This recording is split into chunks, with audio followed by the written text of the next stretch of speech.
Vero Nation Network and Christian FM Sports presents Countdown to Kickoff. Presented by Caps Pizza. 3, 2, 1. Get ready for Vero football. Christian FM Sports brings you the insights into the Fighting Indians with Matt Paris, Bobby Paris, Derek West, Gary Paris. Now, the voice of the Fighting Indians, Paul Tipton.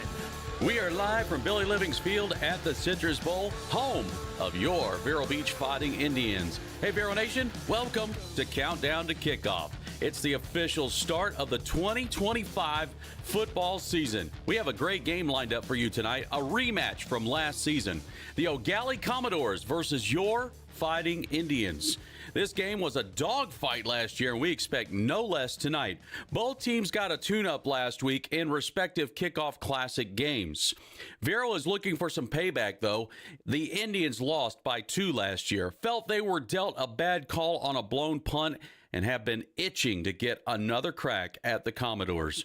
Gallie fell short last year to Northwestern in the state semifinal, but they feel they have a stronger team this year and are ready to start their march for a state title. We're an hour away from kickoff and a lot to cover in a short time, so let's get ready to roll. It's game day, baby. Come on. Ahead this hour, we're going to get to know one of our Indians, Xavier Stinson. Bobby Paris has got Xavier's mom for this episode of Women of the Fighting Indians. We'll get some reports from the field, and Gary Paris and I will talk about last week's matchup and getting set for the start of the season against Gallie tonight. But before we do any of that, Matt Paris is standing by with our head coach, Lenny Jankowski, to talk about getting started last week and getting set for tonight's contest. Matt? Well, thanks, Paul. Well, Coach Jay, we get the regular season started tonight against the Gallie Commodores, which obviously we played them first game of the last season. We'll talk about them a little bit later. But let's talk about last week's kickoff classic against highly ranked Miami Norland. Starting with the offense, what were some of your takeaways? Yeah, it was really the game all in all was, I think, as we know, we can get right to the end where the game finished in a 30-30 tie. And so, I think the one takeaway that we get out of it, and I'm sure Norland's coaches can say the same, is that you don't feel too good or too bad about yourself either way, And so I think that's probably a decent way to look at things, this time of the year, because there are certainly some great things that happened in that game against some very stiff competition. And obviously there's going to be things that you hope you can improve upon, from that first time out to what we do tonight. And so starting with the offense, I was pleased with a lot of things that happened. Obviously, we received the opening kickoff and had a penalty on the kick return and got backed up. I think we started the first drive at the 12-yard line and were able to take it down with some pretty good tempo, some pretty good mix of run pass stuff, and we're able to finish that with a touchdown. And really that happened with our first 3 offensive possessions. We were able to go down and finish each possession with a touchdown. And typically what I'll do is look at I call it a drive chart, where you look at each drive, offense and defense, and typically in between those drives, if there was not a turnover, there was some version of a special teams in between. And so those first 3 offensive drives we scored. At the time it was 20-0, and then we had 2 other possessions in that first half, offensive possessions. The fourth possession, we drove down and got a few first downs, and then had a 4th down right across midfield and decided to punt it. And the punt snap goes over the punter's head, and we get our defense backed up, but really excited about the way our defense responded. And so then our 5th possession, our final possession of the first half offensively, started at the 1-yard line and our -1, and we were able to get it out of there. And I think that's a big thing, big piece to there's a lot of value to that happening and having an opportunity to experience that. And so we were able to get the ball out of there and really just ran out of time. We were moving the ball, and I think we tried a little reverse there to close out the half, and that's the way the half ended, with 5 offensive possessions, and we were up 20-7. And so then when I think about all that, we have to kick off to them to start the second half. They go down and score. Now you're where you're in halftime, where you think, okay, things have gone our way and we're up pretty decent. But then you're in a 20-14 kind of game, and we get our first offensive possession of the second half, go down and kick a field goal, and now it's 23-14. So it's not. It's not, and then they score a touchdown, so it's 23-21, and so now it's a little closer than it was, and so you get my point in that that second half we only had 4 offensive possessions. We had the field goal, then we turned the ball over inside the 20. We put the ball on the ground, in the plus 20 going into score in the red zone, so we can't have red zone turnovers. They get the ball, and at one point we're down and end up. Our third possession, we score, and of the second half, and we're in a 30-30 tie with our fourth possession, and we go down, we drive down and try a field goal with a couple seconds left, and the game ends that way. We missed the field goal. So of our 9 offensive possessions, we were fairly productive, had a bunch of yards. I think we had over 500 or close to 520 yards in the game, and that's always a good night. But we need to finish drives, and we need to make sure that we finish. Our goal is always to finish with touchdowns as opposed to field goals. But just there were a lot of good things that happened to experience. And I think that there's value to all those experiences, whether it's good, bad, or ugly. And so we'll take it, and we'll see where we're at this week. Well, that's Coach Jankowski talking about the offensive effort from last week's game against Miami Norland. When we come back, we're going to get his take on the defensive effort. We'll be right back. Linus Cadillac Buick GMC of Vero Beach has been a part of the community for over 2 decades and proudly supports our Fighting Indians. It's important to put the best team on the field to ensure a winning season. Linus Cadillac Buick GMC fields a lineup that all fans can agree has championship pedigree. From the 2025 Cadillac Escalades to the new XT5 Luxury Optics Sport 2, late model pre-owned vehicles to 1401 Highway 1, Vero Beach, LinusCadillac.com. The Fighting Indians rely on teamwork, and so does Christian FM. One of those teammates is Scott Sporting Goods. Scott Sporting Goods features an array of sporting equipment, including clothes and shoes. They are also the ones that fit our Fighting Indians broadcast team with the Fighting Indians apparel. Located in downtown Vero Beach, 1407 20th Street. Their phone number is 778-0661. Thanks to Scott Sporting Goods. The safety of young athletes is priority 1. The professionals at Vero Elite Rehab and Orthopedic Surgery are the official physicians for Fighting Indians sports. We thank them for helping make this broadcast possible. They offer care in orthopedics, physical medicine, and rehabilitation. More at VeroEliteOrtho.com. More Countdown to Kickoff by Cap's Pizza and Pub. Welcome back. Well, Coach Day, Vero took on Miami Norland last week in the Kickoff Classic. Game ended in a tie 30-30, which I think if you go before the game, you got 16th ranked Miami Norland, 46th ranked Vero. If you'd have said you had a tie, you probably would have been somewhat happy as a fan going into it, but as the way the game progressed, what we saw in Vero, 30-30 tie. It was what's the old saying, like almost kissing your cousin or something like that. But we'll take it. Coach, from a defensive perspective, what were you able to learn? Well, I think we did. We had some challenges for sure that Norland has and is always going to have.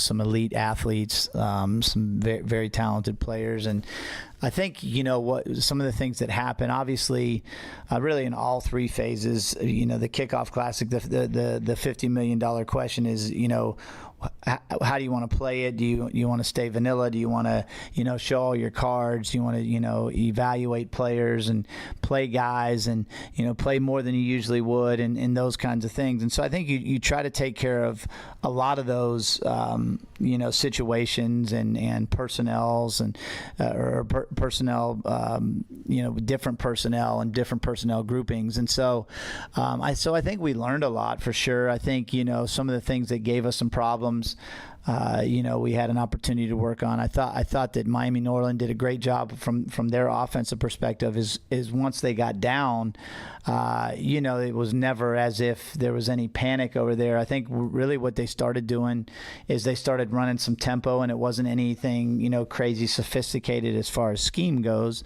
But they were getting up on the ball and snapping the ball, and I think anytime you get it again, there's value to that. There's value to practicing that. It's very difficult to simulate those kind of situations in practice. You can talk about teams that no huddle, and obviously we're a no huddle offense, so we get to go against our defense quite a bit. But in practice, there's always coaching points. There's always different things. There's you're still going against your guys. So when you have an opportunity to go against something, so we did. We learned a little bit about some things when they started tempoing.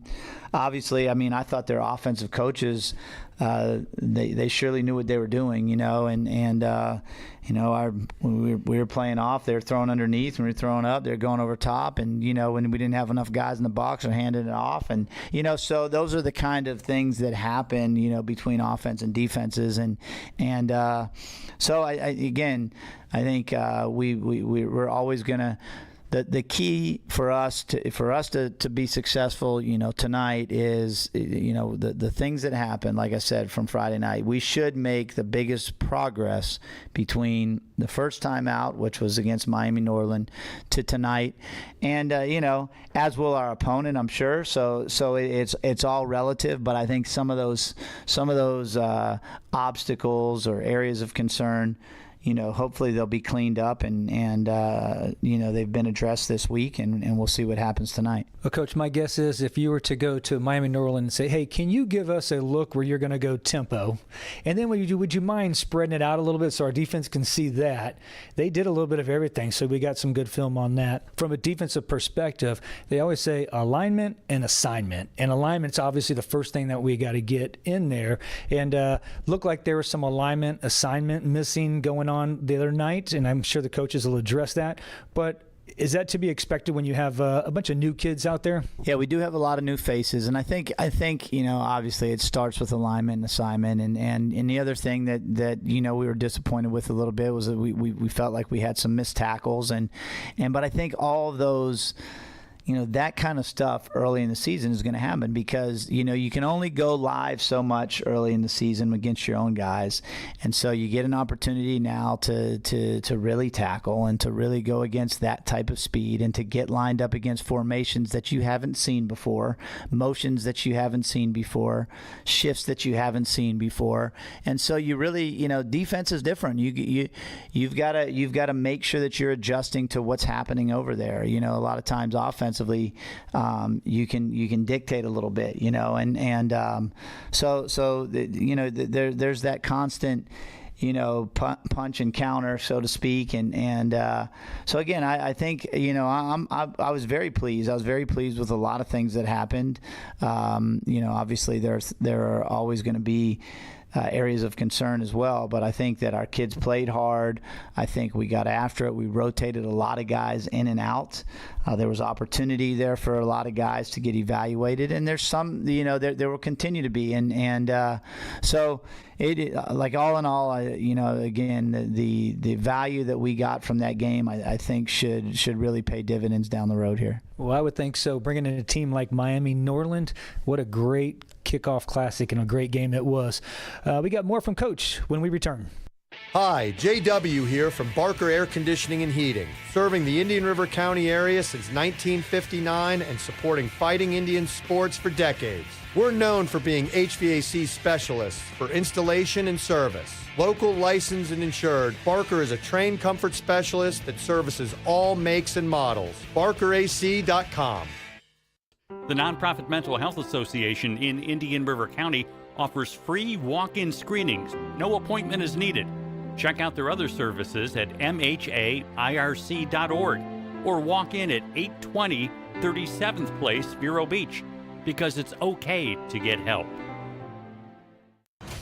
Gino's Nutrition Shop carries a wide selection of safe supplements for athletes no matter their age, especially regular gym goers. I'm Gino, and we love supporting the Fighting Indians. Our supplements work for muscle recovery, hydration, focus, immunity health, along with grab-and-go meals. At Gino's Nutrition Shop in Miracle Mile, our customers are family. More Countdown to Kickoff by Caps Pizza and Pub. Matt Paris here with Coach Lenny Jankowski. Coach, one of the consistencies we have at Vero has always been, it's our coaching staff. So here's your chance, Coach. You get to brag on your coaches. Oh, that's good, because I definitely don't get to brag on them enough. And in addition to being, great coaches, I think first and foremost they're just awesome guys. And it's like anything, when you're involved in a sport. And I know that we talk to our players about this all the time about the brotherhood that they don't even realize that they have, and the bond that they're making with their teammates. And I think the same is true for coaches. Of course we'll have our moments where we've got to hash things out and decide on what what is best and how we need to move forward. But when those meetings end and we get through that, I mean, it is kind of a one for all for one kind of feeling. So they're awesome guys. I get just going through it. Starting with he's really handling a lot of the, whatever you would call it, assistant head coaching duties, and does our weight room, and obviously coaches our D-line is Coach Bethel, and just have really enjoyed, I think we've worked together now for the last 14 years, and what he does in the weight room is incredible. And, anytime we go anywhere in the summertime and our kids are, out of pads, we're constantly getting complimented on the amount of work that we'd get done in the weight room, and that continues through the season, and so he's the best at that, and then he does a great job with our D linemen as well, and I think that obviously shows week in and week out. So Coach Bethel does our D line, and then of course our D coordinator is Coach Mata, and very recognizable name from around this area. Coach Mata had been the D coordinator here with in previous staffs, and then went on to be the head coach at St. Ed's, and is back now, and we've now worked together for the last few years, and just his knowledge and his his expertise is great, and also just he's just really good with our players, and takes a genuine interest in learning our players and their families, and just a good overall person. And then moving through our defensive staff, we've got Coach Gluff, who does our linebackers, and Coach Gluff has been a D coordinator at other schools, other high schools, very extensive knowledge of the linebackers and the linebacker room. He does a great job. Those kids improve each and every practice with him. And then into our secondary, we've got Coach Brian Rahal, and if people don't recognize Coach Rahal as our secondary coach, he's also our world famous baseball coach, and Coach Rahal and I have worked together at a couple different schools, and always enjoy being around him, and he's a guru with the secondary. On the offensive side of the ball, we've got two really good offensive line coaches, and Coach DeLuke and Coach Willis. Those guys team up with our offensive line. We've worked together for a long time. Matt, you mentioned the stability, and I think that goes a long way with our staff. And we've got Coach Snyder, E.J. Snyder, that also has been an offensive coordinator at a couple different places, and Coach Snyder came over last year and worked with our skill guys, our receivers in particular. And then we added Coach Mons this year to work with our running backs, and I think that's really shown up here the last couple weeks, in his involvement and his expertise with working on the offensive side of the ball. In addition to that, one of our former players, Pat Bethel, it's been great for Patrick to be back out, and man, does he do a great job. I think I've said this before about Pat. If I had a pocket full of money, I would invest it in the Pat Bethel Fund. He's going to be successful in all that he does, but he's a great football coach, helps out in our weight room, and obviously with our D-line. He's one of those UM graduates, so I joke with him all the time that his degree is a lot more valuable comfortable than his dad's, just based on what I'm getting out of it. So at any rate, we've got a really fun staff, and we have a good time, and I think our parents would be proud to know that their sons get an opportunity to be around these guys. They take a genuine and true interest in the safety and well-being of their student athletes. So really proud of our staff, and I thank them again. That's Coach Jay bragging about his coaches, and boy, we love those guys. They are really top-notch guys. Well, we're getting closer to kickoff against the Commodores tonight. We're going to get Coach's thoughts when we return. Comfort Zone AC and Heating of Vero Beach has been servicing Indian River County for over 40 years, using only certified technicians. As a Christian, family, and veteran-owned and operated business, they offer comprehensive air conditioning, heating, and indoor air quality solutions to their clients. Online at ComfortZoneACNow.com. Proud supporters of the Fighting Indians. HBS Glass is a proud supporter of Fighting Indians Athletics and Christian FM. Since 1973, HBS Glass has served homeowners, architects, and contractors in the Vero Beach area. HBS Glass offers hurricane impact windows and doors. HBS Glass, 722 3rd Place or hbsglass.com. Thanks to HBS Glass. Molinari Pools is a proud supporter of Fighting Indians football and Christian FM. A family-owned and operated business, the Molinari family, longtime members of this community. Joel Molinari, a former Fighting Indian, loves serving the Treasure Coast residents, from pool cleaning to repairs to pool remodeling. Molinari Pools. Love people, love pools. 772-778-2633 or molinaripools.com. More Countdown to Kickoff by Caps Pizza and Pub.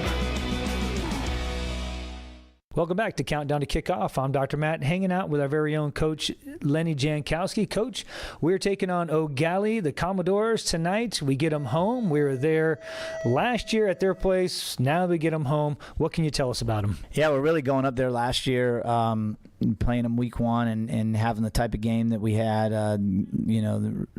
Going into it, obviously you're always respecting your opponents, but coming away from it, I have a ton of respect for what their coaching staff has done with that program, and I think they ended up, obviously they beat us in that close game last year, and then they went on to go to the Final Four and had a great season. I think they ended up losing to Miami Northwestern in the playoffs, and so to get an opportunity to play them again to start the regular season, I think obviously there's some challenges there for sure, but I'm really looking forward to it. They've got some great players. They got a lot of guys back from last year's team. Have been impressed with their quarterback. I think he's now a junior, and I was impressed with him last year, and he can do some really nice things. Big kid that can throw it around, and don't know all the names of their players, but I know that there's some guys that just really pop on film. Number 11 and number 6, I think, is a freshman. He's a very dynamic player.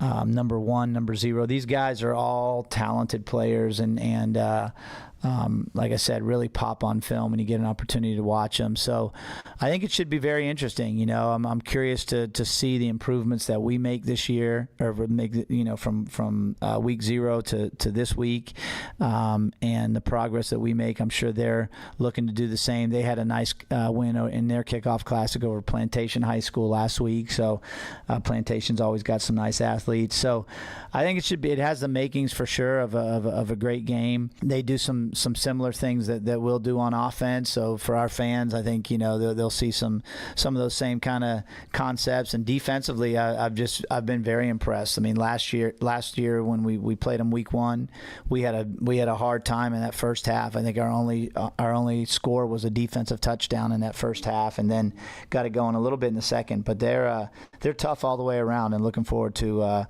very competitive game tonight. Coach, would you look at the other side and you look at our side? They got dudes, we got dudes. Do you ever tell our players, like, hey, listen, we just it's mano a mano. You got to win each play in your position? Yeah, I think that's a great point. I mean, and it's really all three phases. You know, there are things that happen. There were things that happened last week that, again, I continue to say this, that there's a lot of value. You know, there was an opportunity in last week's game where Norland went for 2, and at the time it was like, okay, they're going for 2, and we happened to stop it, and, you know, the game ends in a 30-30 tie. We had early in the game a situation where an extra point was blocked. You know, okay, not a big deal. It's now 20-0 instead of 21, but the game ends in a tie. You know, so you have all those situations that happen, and you know, the only thing that you can do at this point is just try to impress your guys with it and get them to understand that everything's critical, and as you mentioned, play each play and do it again. Coach, just from an offensive perspective, what do you think is going to be our keys tonight? Well, I think that, you know, we got to continue to try to get the ball in our playmakers' hands. You know, we've got some talent, and you know, obviously as coaches that makes things nicer and easier for us to be able to work with some really good players, and so but we got to stay ahead of the chains, like we say, and I think last week when we were unsuccessful on drives, it was usually built around negative plays, and whether that's mistakes or penalties or you know, those negative plays can really hurt you. And so if we can stay ahead of the chains and obviously control the football, take care of the football, those are the things that we're looking to do each and every week offensively, and I think that's going to be one of the keys tonight. Well, Coach, I appreciate you sitting down with us. We'll let you get up to the players. Good luck in tonight's game. We'll be right back with more Countdown to Kickoff. Cafe 66, located on US 1 just south of 8th Street. At Cafe 66, our breakfast menu is all about variety. From biscuits and gravy to country fried steak and eggs to Nutella stuffed French toast. Our lunch and dinner menus have something for everyone, from barbecue platters to unique burgers. Our hours online at cafe66vero.com. We proudly support the Fighting Indians. The Fighting Indians rely on teamwork, and so does Christian FM. One of those teammates is Scott Sporting Goods. Scott Sporting Goods features an array of sporting equipment, including clothes and shoes. They are also the ones that fit our Fighting Indians broadcast team with the Fighting Indians apparel. Located in downtown Vero Beach, 1407 20th Street. Their phone number is 778-0661. Thanks to Scott Sporting Goods. Durfee's Heating and Cooling, a longtime friend and supporter of Christian FM. Durfee's Heating and Cooling offers air conditioning repairs, maintenance, and new installations. Family owned and operated, serving the Treasure Coast area. Durfee's Heating and Cooling, 772-971-5884. More Countdown to Kickoff by Cap's Pizza and Pub.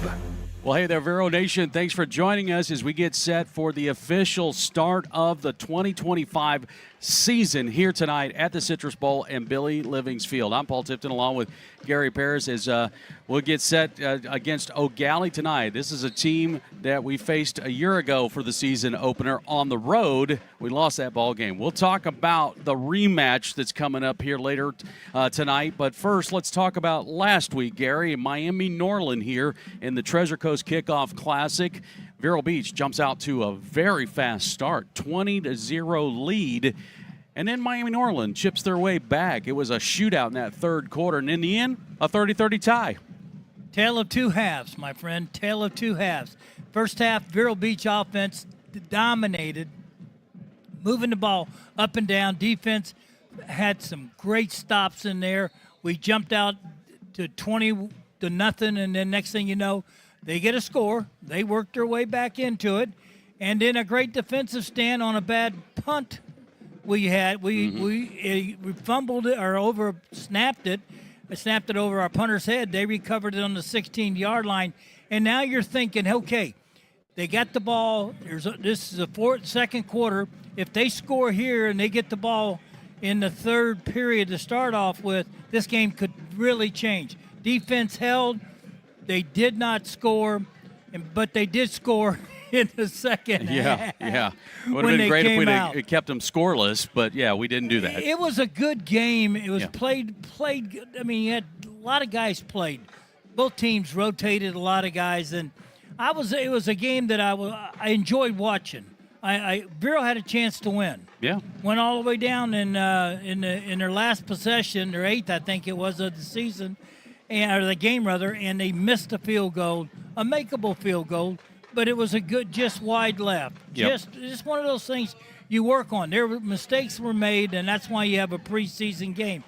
But Vero had over 500 total yards of offense. Yeah, it was a good night. And Jonathan Hillsman is back. You know what I mean? He's back. Yeah, to the tune of 165 yards on 20 carries. Yeah, it was a good night. Hey, by the way, we want to welcome you inside our game day men's health of Vero Beach booth here tonight, and thank them for their sponsorship of our booth. But yeah, Gary, it was a great night of football for Vero Beach. Good to see the boys on the field for the first time this season and see where they are strength-wise, what are the improvements that are needed. And as Coach talked to us about on Tuesday night at Coach's Corner, that he thinks that this is where you get the biggest jump of improvement Absolutely. From this preseason game into the start of the season. You got a chance to look at everything on film. You go back and you look and see the mistakes you made, the wrong step, or getting out of position. On defense, everything is like you've got a spot to be at. If you're in a zone coverage, then you've got to be in your zone. Mm-hmm. If you get out of your zone, then you make your defense weak, and you're vulnerable to a play there. There were several times I feel that Vero was maybe playing, over-aggressive at times and not playing in their zones and staying in their zones. And, again, give credit to Miami Norland. They're a good team. They had some good athletes, especially we saw it in the second half. Yeah. And it was a good game, a solid game. And, again, it's an exhibition game. We have a few guys banged up. We'll see how they feel about coming into this game. That's the only thing you don't like about a preseason game is the injuries that might happen. Well, and that's you took the words right out of my mouth, because that was my next point. Was we saw a few of our guys go down. Some of them came back into the ball game a little bit later. Some of them they elected to stay out, and by they I mean the staff, the coaching staff said no, we're going to keep you out because it's not worth it right now. We need you ready for the start of the season. All indications say that pretty much all of the injuries were not super severe, and everybody should be, they may not be 100% coming into tonight, but they're at least, at a place where they'll probably be able to play. Well, you're not used to your first game of the season being not 100%. Right. Usually you're talking about your 7th, 8th game in the season. Yeah. You're thinking, okay, I'm banged up, but I'll play anyway because I'm used to it playing. But we have a few guys that I'll be interested to see how well they perform tonight with the little nicks on them. Yeah, and I think also, too, Gary, you always see this early on. It's the conditioning aspect of things. It's been really warm out here in Florida and trying to stay hydrated. And we saw guys late in the ball game dealing with those cramping issues and whatnot. So I guarantee you coaches were making a point of emphasis on that this week. And, again, to be hydrated, to start drinking, not the day of the game, but starting about midweek. Start getting those fluids back in you and keep your body hydrated so the cramps won't be there. And then you can do things a lot more. You'll have more endurance during the game or in the practices. We're getting set for the start of the 2025 season here tonight at the Citrus Bowl against Gallie, a team that we lost to last year by 2 points. We're going to talk about that game when we come back. It's Countdown to Kickoff here at your Christian FM. Hi, JW here from Barker Air Conditioning and Heating, serving the Indian River County area since 1959 and supporting fighting Indian sports for decades. We're known for being HVAC specialists for installation and service. Local, licensed, and insured, Barker is a trained comfort specialist that services all makes and models. BarkerAC.com. Christian FM thanks Paris Family Chiropractic for their support. Dr. Matt Paris is a longtime resident of Vero Beach and a former quarterback for the Fighting Indians. Just like our Fighting Indians work hard for the win, Dr. Paris works hard for a patient's well-being. From proper alignment to good nutrition, Dr. Paris helps patients achieve the win. Paris Family Chiropractic. When the spine is in line, everything is fine. 299-4649 or parisfamilychiro.com. Hi, Vero Beach. I'm Frank Stora from Tom Collins Insurance. Born and raised right here and a former fighting Indian, I'm very proud to support this team and this great community. Tom Collins Insurance has been locally owned and operated right here since 1989. We are Vero. For all your insurance needs, my number is 772-778-9222. Go Indians. More Countdown to Kickoff by Caps Pizza and Pub. And welcome back as we are back in our Game Day Men's Health of Vero Beach broadcast booth as we get set for tonight. It's the season opener, and we've got Gallie here tonight. Now, a year ago, it was the season opener for 2024, and Gary and I and the crew, we all went to Melbourne, and we faced Gallie there, and it was a dogfight, and down and to the end, a 2-point loss. Some critical moments in that ball game, Gary, that we've talked about quite a bit, and I'm sure that has been stirring in these Indians all off season. Well, I think anytime you remember a game, you go back, and if you played in it last year, you'll think, you think about that's one that got away from us. There's some bad calls. I mean, I really love the officials. That's kind of my new. I had to change my ways. Oh, so now I like. Got a bit of salvation, did you? Okay, all right. But no, I'm proud of you. As much as we praise them, sometimes they miss some. Of course, they're human. And that's exactly right. And again, I remember watching Lenny go crazy. I'm going crazy. You're going crazy up here, and we're all going like, whoa, what is that thing, But it was a call that cost us, I truly think, the game. Yeah, and it's still one of those, honestly, Gary, I'm still trying to figure it out as far as, like, if a punter decides to start running, he becomes a runner. At some point, he can reestablish himself as a kicker, and I don't know how you do that. Well, he actually avoided a guy coming in, two guys, and we were trying to tackle him, and then all of a sudden he throws his leg up, and he doesn't even really hit the ball because it went out of Shanked bounds. Right off. Yeah, and the official said, well, he established himself as a kicker. And I went, you got to be kidding me. No official would have ever called that like that in a game if they seen it. But we did. Tough break. It was a tough break. But, hey, we had our opportunities. They played a great team. They were 12-2. They went on and finished in the top 4, and they lost their first game in the Final Four. So my hat's off to Gallie. They're a competitive team. They're coached well by Chris Sands, and they got a couple really good athletes. Look for this quarterback, Joseph Allen, tonight. He's a very talented sophomore last year, a junior this year. This young man has got some people looking at him already. Yeah. UCF is one of them that's looking at him. Some of the other schools are looking at him. Mm-hmm. And then there's I call him the all-pro of Gallie. And he is absolutely Larisi. Folks, listen to this name called tonight. This guy caught 53 passes last year for over 700 yards. Yep. He plays defense. He may be better on defense. He had a bunch of tackles. He had 6 interceptions last year. He had 9 touchdowns on offense. He had 1 on defense. He's a senior.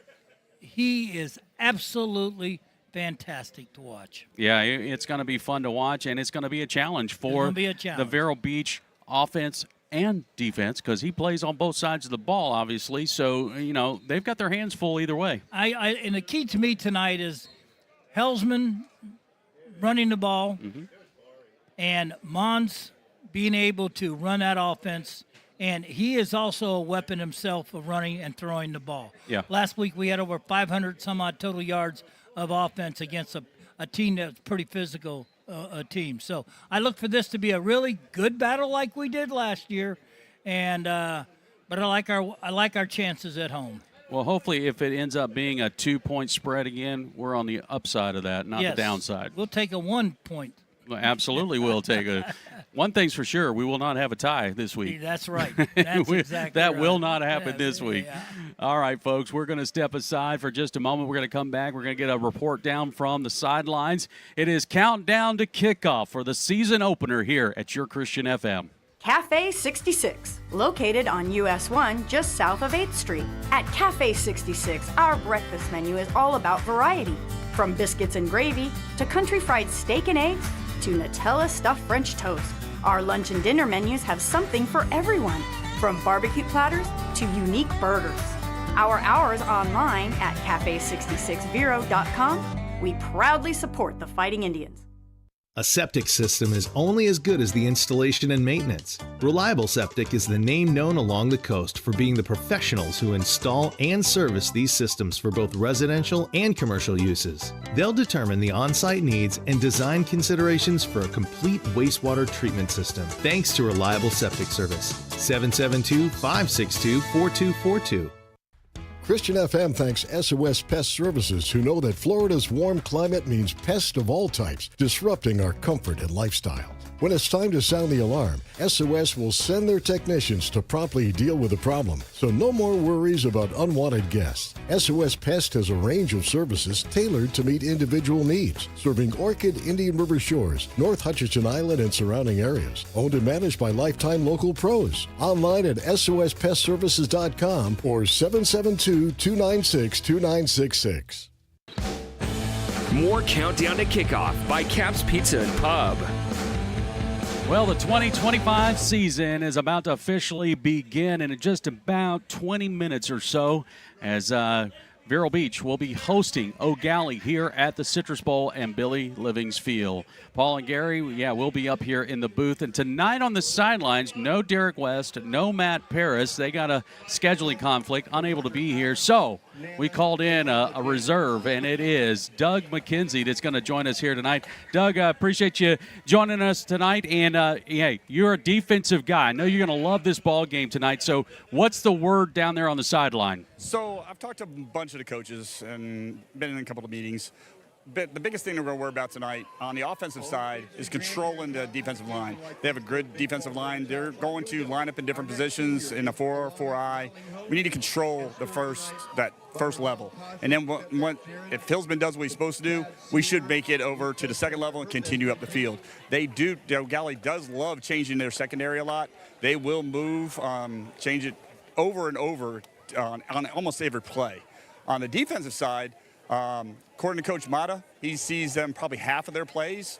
They go in motion every time. They're going to run a lot of RPOs. You're going to see a lot of screens. That's pretty much what they like to do through the whole thing. The biggest thing is staying home, especially on the edge, making sure they can control them inside. The quarterback doesn't break outside or do anything outside. We want to keep them inside and control the defensive line. All right, Doug. Well, last week we saw in this preseason game, we saw a few of our guys go down. Some of them were able to come back into the ball game. A couple of them we did not see return. What seems to be the report? Are you seeing those guys healthy? They look like they're going to play tonight. I've talked to a lot of the kids. I will tell you this much. I've been over here since probably Wednesday and talking to a lot of them. They've been hydrating since Tuesday. So you are probably not going to see any cramping like we saw last week. And on the field right now, be honest with you, it isn't as hot as it was out here last week. So we should see a pretty good game out of those guys. And I don't see anybody coming off the field with a cramp. All right. Well, we obviously had a few storms roll through the county earlier today. How's the wind down there? Is it a good wind, or what's the situation like? There is no wind at all down here. I'm looking at the flag right now, and the flag's not even moving. It is actually really nice down here. It is not as humid as you would think it is, especially for a Friday and here in Florida. So I'm looking for a good game. All right, Doug. Appreciate it. That's Doug McKenzie. He'll be roaming the sidelines for us on our home side throughout the course of this ball game. We're going to step aside. When we come back, we got a couple of things coming your way. I'm going to sit down with Xavier Stinson and talk about his decision to go to UCLA. And then a little bit later, Bobby Paris is going to meet with Xavier's mom for Women of the Fighting Indians. This is Countdown to Kickoff, and it's happening right here at your Christian FM. Linus Cadillac Buick GMC of Vero Beach has been a part of the community for over 2 decades and proudly supports our Fighting Indians. It's important to put the best team on the field to ensure a winning season. Linus Cadillac Buick GMC fields a lineup that all fans can agree has championship pedigree. From the 2025 Cadillac Escalades to the new XT5 Luxury Optic Sport 2, late model pre-owned vehicles too. 1401 Highway 1, Vero Beach, LinusCadillac.com. The nonprofit Mental Health Association in Indian River County offers free walk-in screenings. No appointment is needed. Check out their other services at mhairc.org or walk in at 820 37th Place, Vero Beach, because it's okay to get help. Christian FM can put this game on the radio thanks to the support of businesses like Chuck Bateman State Farm Insurance in Vero Beach. Chuck's goal is to create an atmosphere where customers can talk about what's important to them. He's also a huge supporter of our local chapter of the Fellowship of Christian Athletes. Chuck's phone is 567-1106 or chuckbatemaninsurance.com. Welcome back to Countdown to Kickoff on the Vero Nation Network. Time to get to know your Indians. Hey, it's Paul Tipton hanging out with our wide receiver, Xavier Stinson. Zay, year 2 here at Vero Beach. You got that first year under your belt last year, kind of got familiar with all the guys and whatnot, and good news is all your buddies are back this year. You got a good offensive unit. Last week on Friday night, got a chance to get under the lights for the first time this season. What was that like? It was great. It felt like relieving to not have to wait for so long again, like anymore, just to do what I love.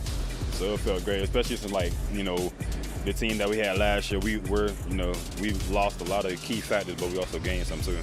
Yeah, no doubt about that. Yeah. A lot of different, you know, in a lot of respects you got the same guys. A lot of respects it's different. It's always a different team. Even if you got the same group of guys, it's a different experience all the way around.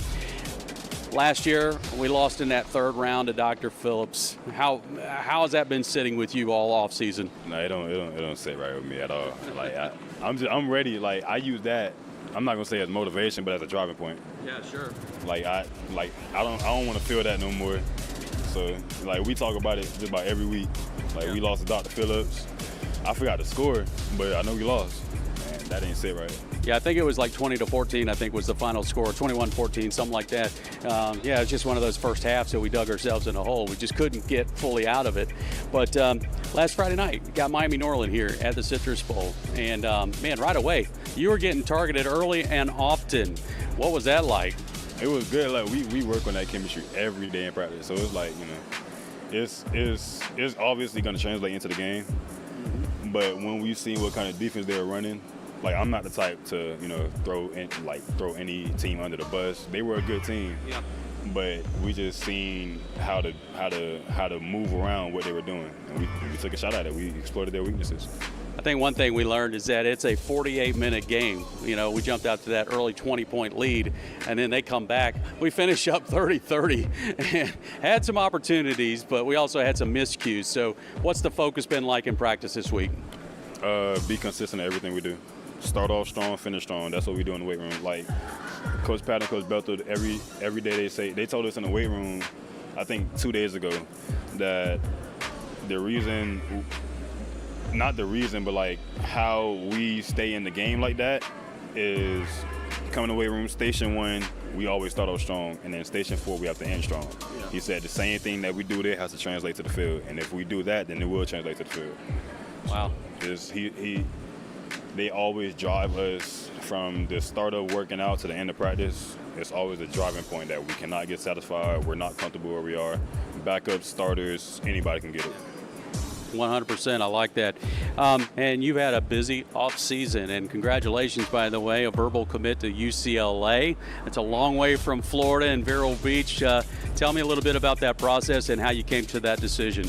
It was a nice process to be recruited, and it was pretty cool going to see different places and experience all of the royalty and telling us, you know, like showing us that we who they want.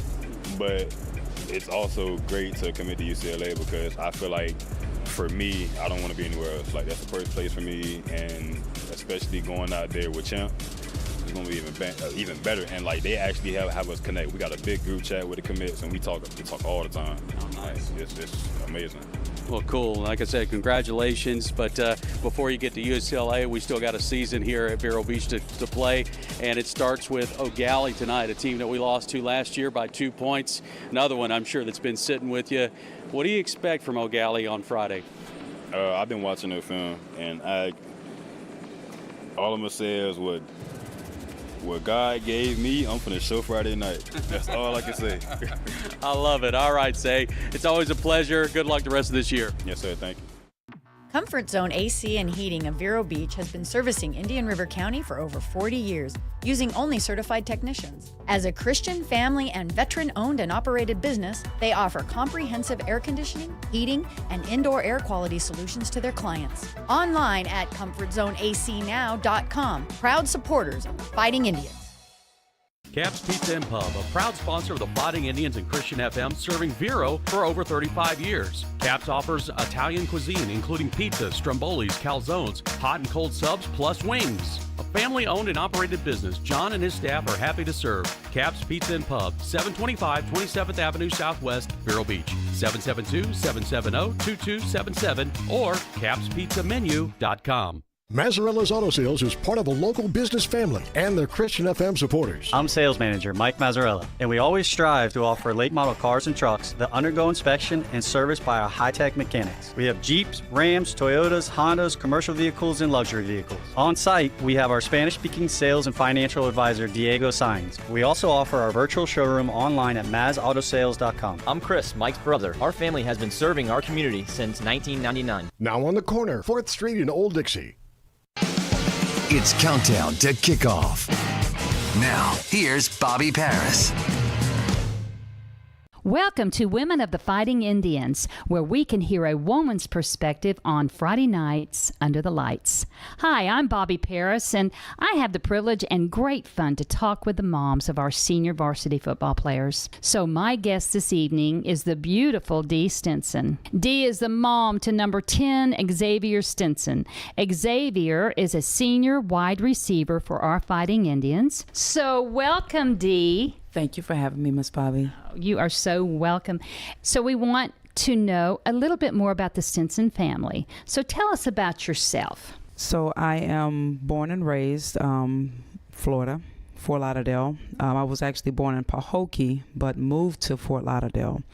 I graduated from Fort Lauderdale High School. Played a little basketball. Oh, yes. Met my husband, Xavier's father. Been married now 15 years, actually. We have 6 children, Aaron being the oldest, 21, 19 is Aquinas, Xavier 17, Tatiana 14, Keyshawn is 12, and Venus the third is 11. You are making some big pots of food. Oh, yes. I can imagine. Oh, yes. So you are, like I said, an extremely busy lady. You are a full-time job, a wife, a mom. What is your secret for keeping the Stinson household organized? Our structure, we depend on prayer. We do come together to make sure that we are all on one accord. And then we do take that time to make sure that we each know what we have going on so that we can work together to get through, what needs to be done. So that's our structure. Cell phones, sticky notes, calendars. What would be a couple of top priorities you think are essential for assuring successful children? Creating a Christian foundation, respect for others, and just being kind. Like, you can do much more and get much more from your surroundings with just that gesture of kindness. So join me, Bobby Paris, at halftime for more of Women of Fighting Indians football. Linus Cadillac Buick GMC of Vero Beach has been a part of the community for over 2 decades and proudly supports our Fighting Indians. It's important to put the best team on the field to ensure a winning season. Linus Cadillac Buick GMC fields a lineup that all fans can agree has championship pedigree. From the 2025 Cadillac Escalades to the new XT5 Luxury Optic Sport 2, late model pre-owned vehicles too. 1401 Highway 1, Vero Beach, LinusCadillac.com. The safety of young athletes is priority one. The professionals at Vero Elite Rehab and Orthopedic Surgery are the official physicians for Fighting Indian sports. We thank them for helping make this broadcast possible. They offer care in orthopedics, physical medicine, and rehabilitation. More at VeroEliteOrtho.com. Summers in Florida mean hot weather with lots of rain. Having gutters that work well is a must for most homes. Thanks to Able Gutter Services for their partnership. They provide premium products crafted to ensure customer satisfaction while protecting from water damage and maintaining structural integrity. Able Gutter Services in Indian River, St. Lucie, and Brevard County. Their number is 772-766-2554. More Countdown to Kickoff by Cap's Pizza and Pub. Well, we're just a few minutes away from the start of the 2025 season here at Billy Living's Field at the Citrus Bowl. Paul Tipton along with Gary Pears as we get set for tonight's contest. It's Gallie coming in here. Both teams obviously 0-0, ready to get this season underway. It's a rematch from last year's season opener where Vero Beach comes up short 29-27. Can they avenge the loss from last year? We will find out shortly. In the meantime, we're going to go head down to the field where the color guard is presenting, and it is time for the national anthem. The Indians Marching Band, under the leadership of Mr. Sean Shrigley, honors America with the playing of our national anthem.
Comfort Zone AC and Heating of Vero Beach has been servicing Indian River County for over 40 years, using only certified technicians. As a Christian, family, and veteran-owned and operated business, they offer comprehensive air conditioning, heating, and indoor air quality solutions to their clients. Online at ComfortZoneACNow.com. Proud supporters of the Fighting Indians. WSCF Vero Beach, Christian FM. Vero Nation Network and Christian FM Sports presents Fighting Indians Football. Miller's got it. Turns it up. Spins out of it. Still on his feet. Turning on the Jets. Can he go? He's on the way. No one will catch him.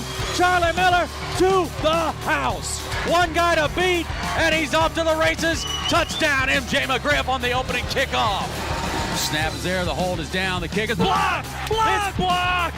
Vero blocks the Beach here, gonna win the ball game and beat Booker T. Washington here at home. Oh my goodness! What a great play!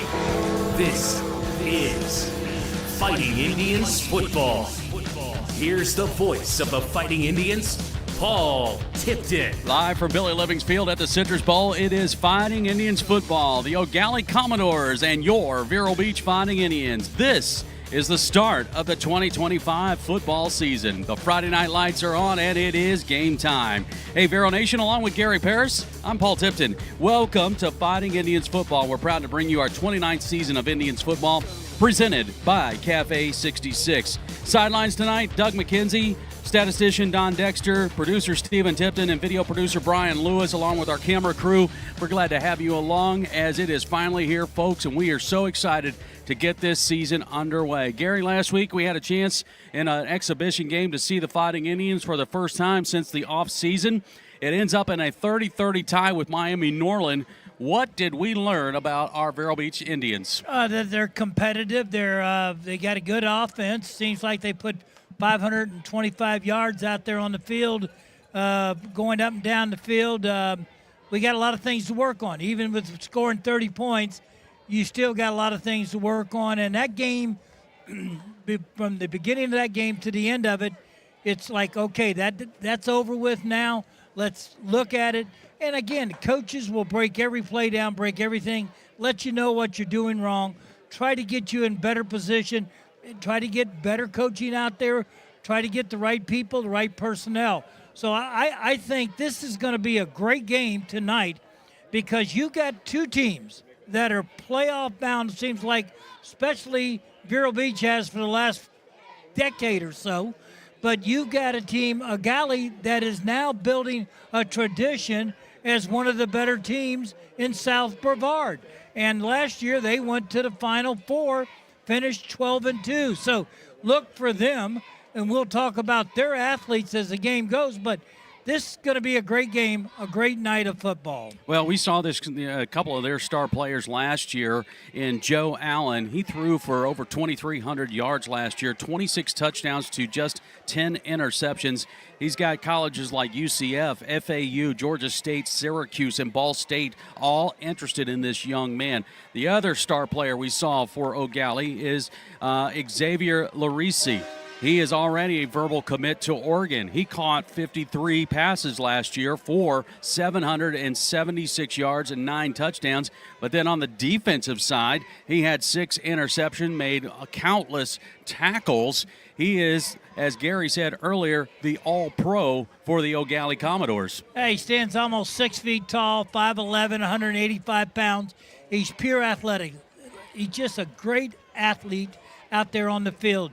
His athleticism will be on showcase tonight, and be a great challenge for us. They were a senior-oriented team last year, and they had a ton of seniors leave this team.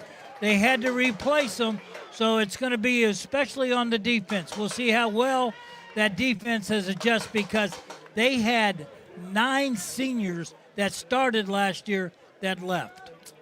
Well, speaking of seniors, it is senior night here at the Citrus Bowl as the football players and cheerleaders are being honored tonight.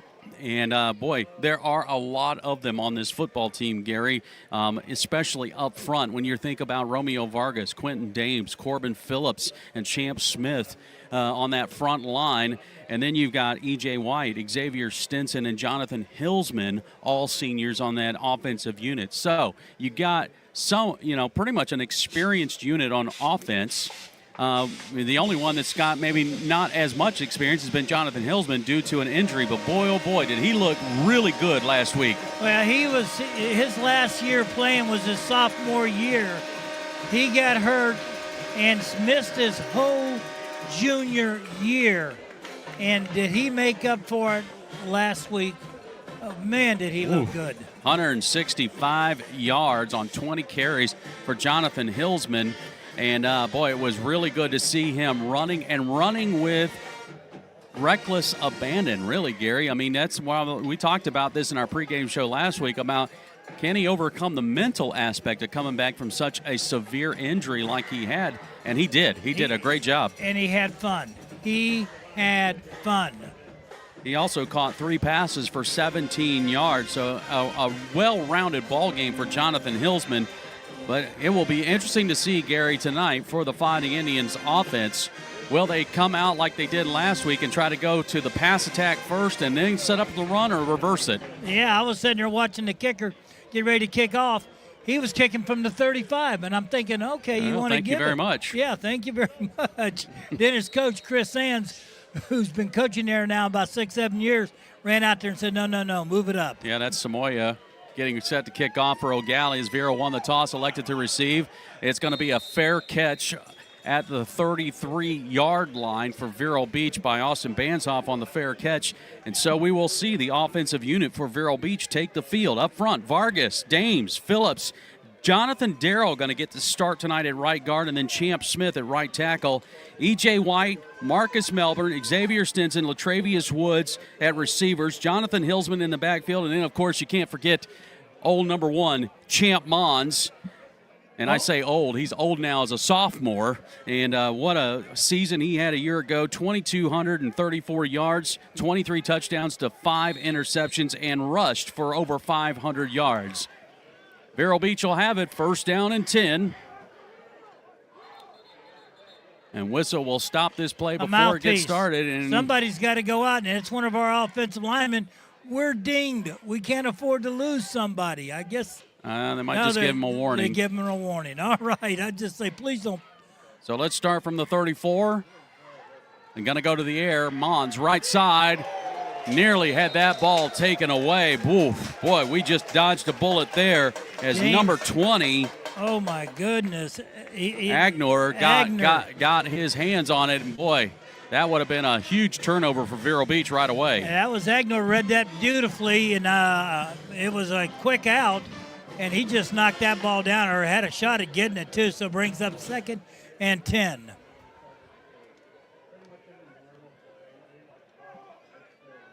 Indians will send 2 receivers right, 2 receivers left. Hillsman in the backfield. 2nd down, another quick pass right side. Hillsman out of the backfield, trying to get around a block. He'll get to the 40-yard line where he's out of bounds. Yeah, good block on the outside by Stinson out there.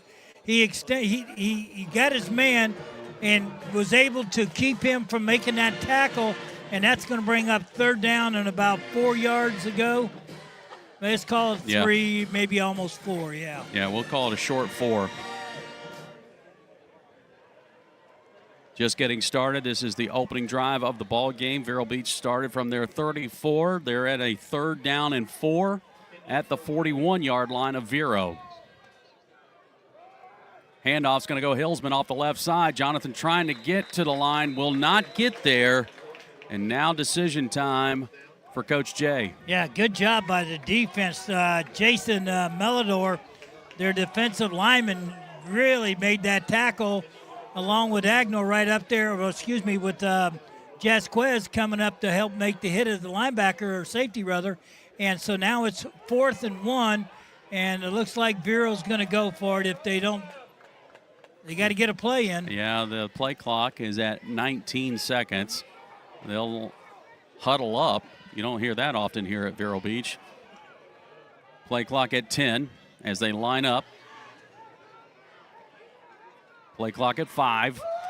Mons, swing pass, left side. What a catch by Melbourne, and he's got a Vero Beach 1st down. That's a Frank Stewara, Tom Collins Insurance first. Oh, a little swing pass by the slot receiver.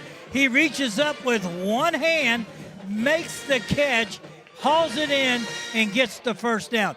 Marcus Melbourne had, 7 catches last week? He had a fantastic preseason game last week. 7 for 90, and he got a nice big 1st down there with that one-handed snag that gets Vero Beach into Commodore territory at the 48-yard line, 1st and 10. Mons reverses, rolls right. Now he's looking for his receiver. He's got him, and a few blocks downfield. It will get to the 36-yard line, and that is Hillsman with the catch. Hey, came up. He's going off it. Lost his shoe on that play. Again, another little fake handoff to the left. Counter throw back to the other side. And he makes that catch and gets the 1st down.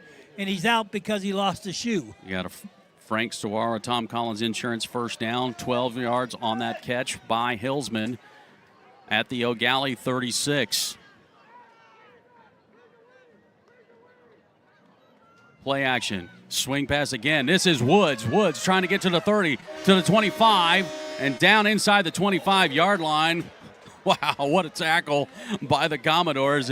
Woods a little guy, but man, is he shifty. But he ran into the back. His wide receiver, White, was doing a great job blocking for him, but he wasn't done. He said, come on, let's push him. He went right up his back and picked up 11 yards on that little swing pass to the outside.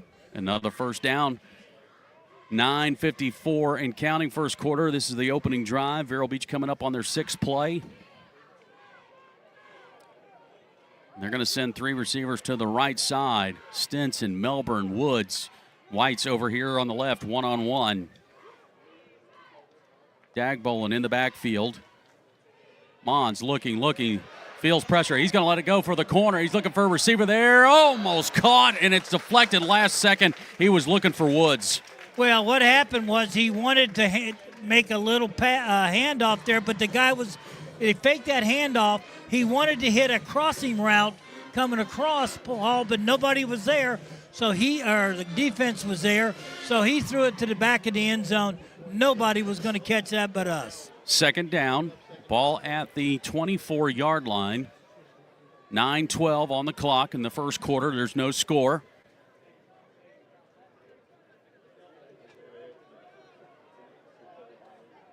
Indians will line up this time, twin receivers on both sides. Dagbolin in the backfield off the right side of Mons.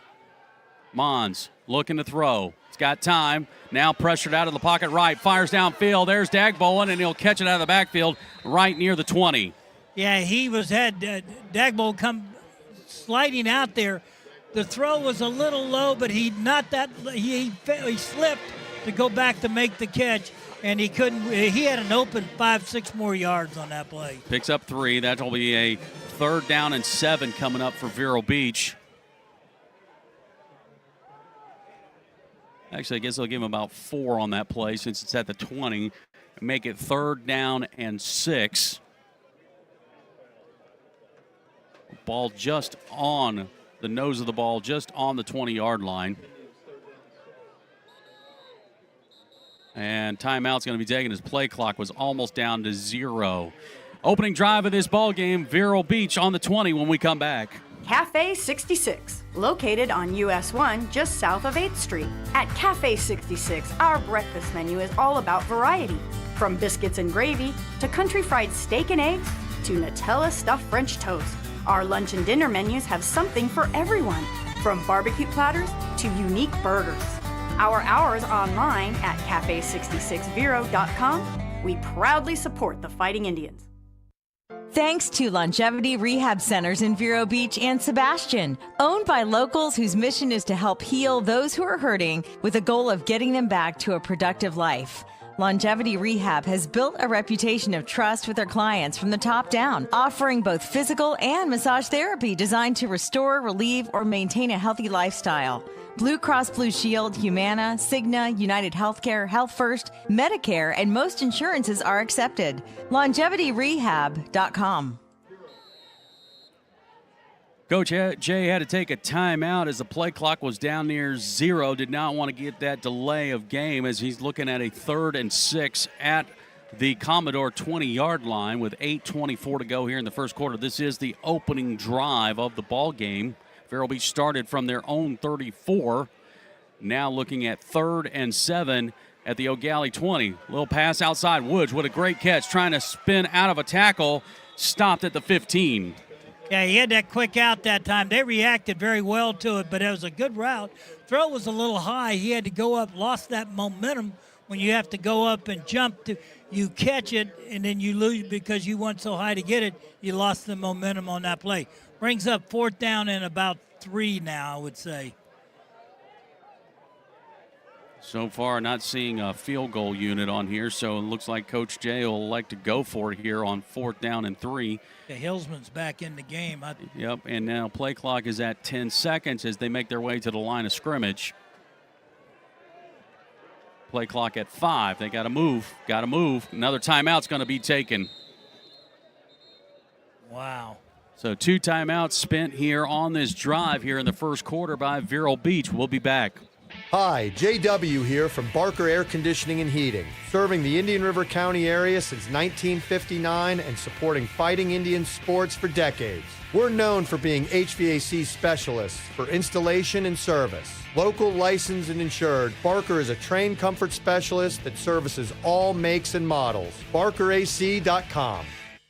Thanks to Roy Bell Grading Services for sponsoring Fighting Indians football and the Fighting Indians postgame show. Hi, my name is Chase Bell, and my father Roy has served Indian River County in the grading industry for over 40 years. My family and I are proud supporters of Christian FM and the Vero Beach Fighting Indians. Go Vero! No job too small or too big. Roy Bell Grading Services. We roll the earth. 772-473-4559. Roy Bell Grading Services. Vero Beach staring at a 4th and 1. They are in the Hummingbird Care Services red zone right now at the 15-yard line. E.J. White on the left side, one-on-one. Hillsman back in. Dagbolin.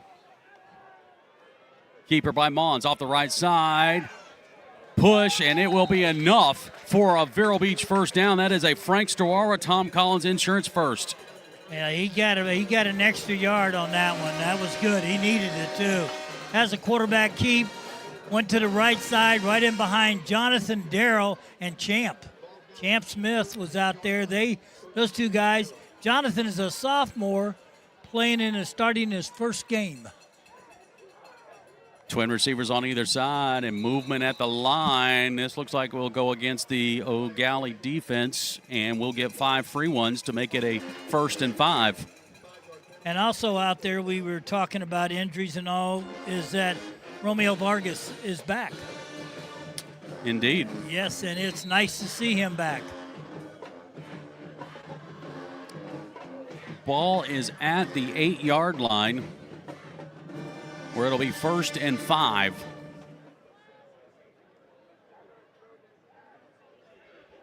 Play clock is at 10.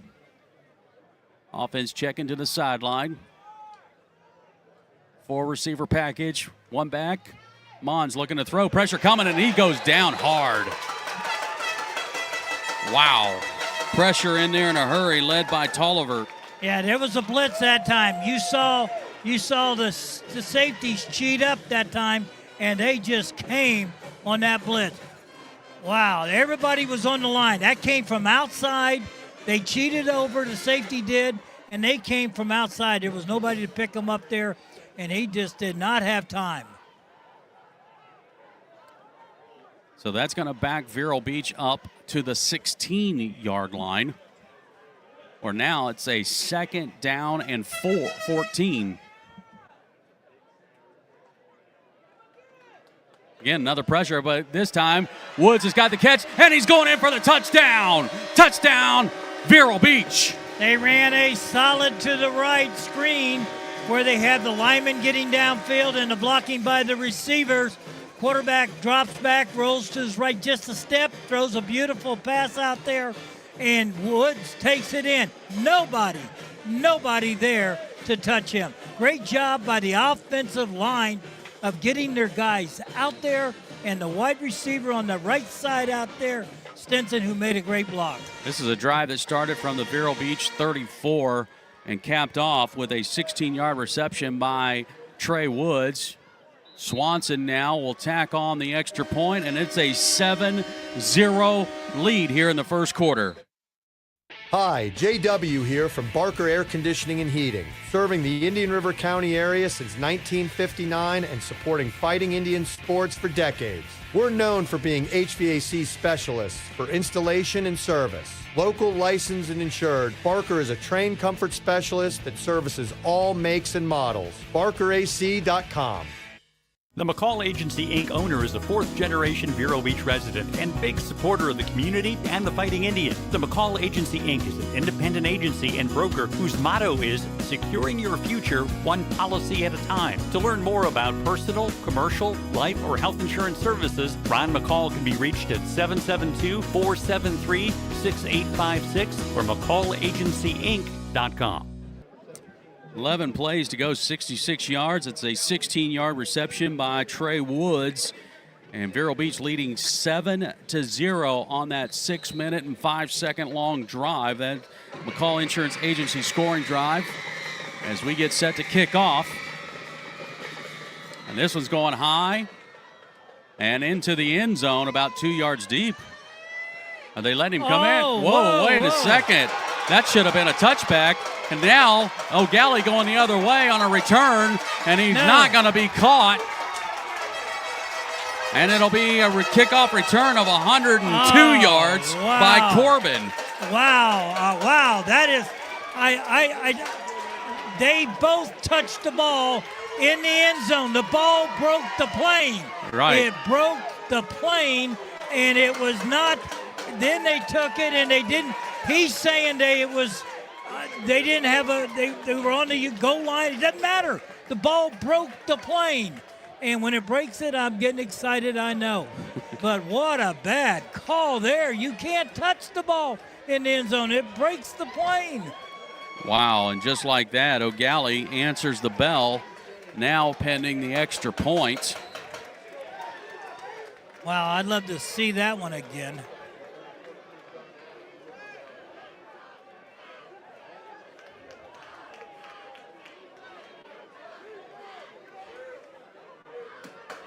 Low snap, the ball is up, but it will make it through. Boy, it just did.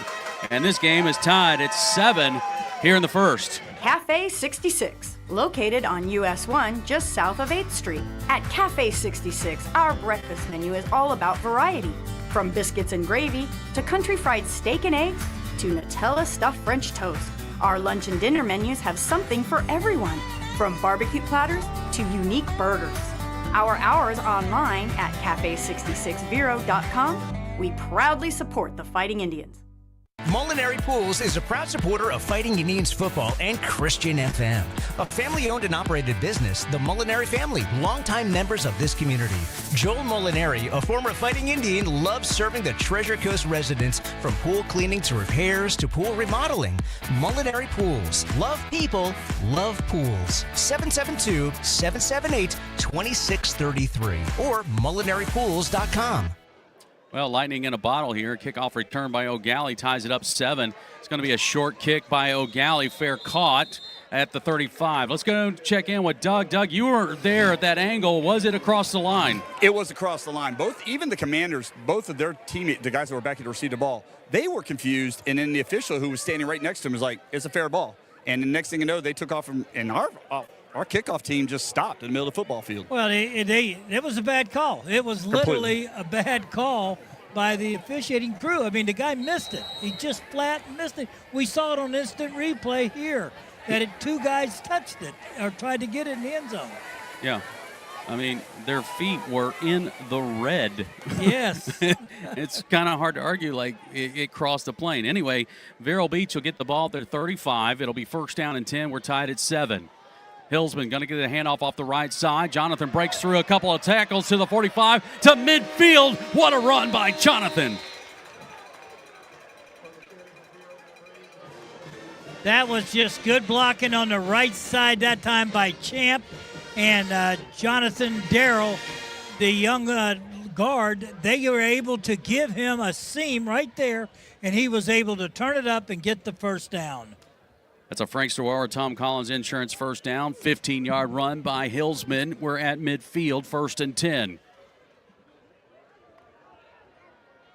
Handoff again. This time, Jonathan, little steps in the backfield, but he'll still pick up a yard on the carry. A little tentative on that one. Well, I didn't get the surge that you wanted to coming off the line. You got a lot of guys up there, big guys. Jason Melidor, who's a big defensive tackle and in up there, he's had something to say about that. And also Ramar Davis, the linebacker. Second down and 9 at the Commodore 49. We got 4.5 to go still in the first quarter. We're tied at 7.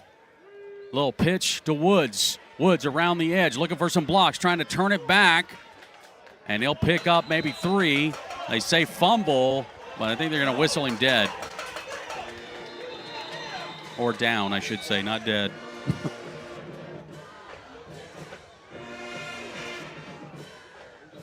Brings up third down. Yeah, it's going to be third down for Vero. You know, watching that instant replay, I'm not too sure that ball, that was close. They'll spot it at the 47-yard line. Third down and 7.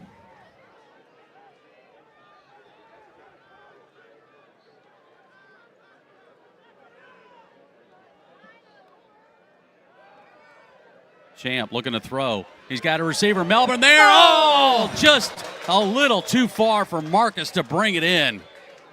Wow. Man, he had a step. He had a seam route down the hash marks, and all he had to do was put that ball right there. And he never stopped running. That was just a little too far thrown by Mons, but Melbourne was wide open. So it brings up fourth down. Coach Jay's going to send the punter out. Maurer. I've watched this young man in practice. Yeah, he's got a strong leg. Yeah, he does.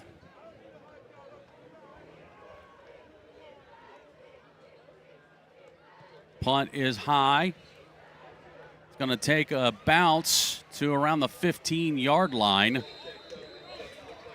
So Vero Beach started this drive with a nice 15-yard run by Hillsman, but then the defense for O'Gallie shut it down, forced a punt after that.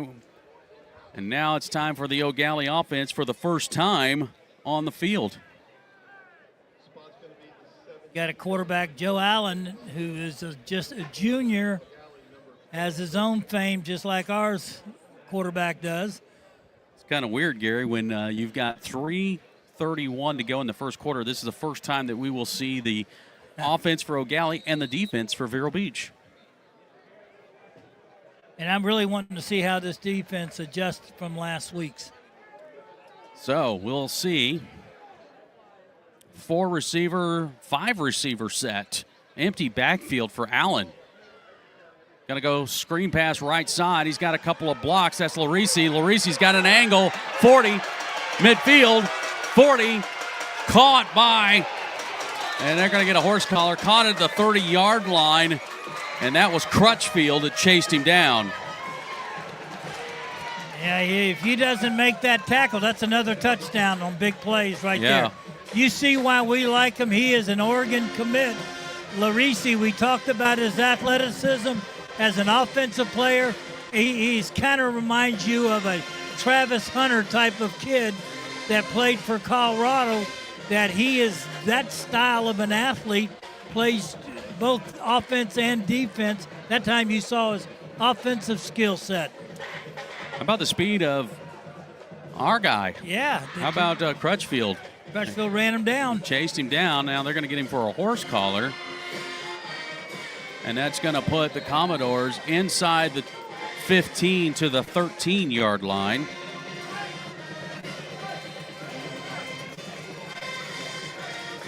First down and 10. Allen looking to throw out of the pocket to the right.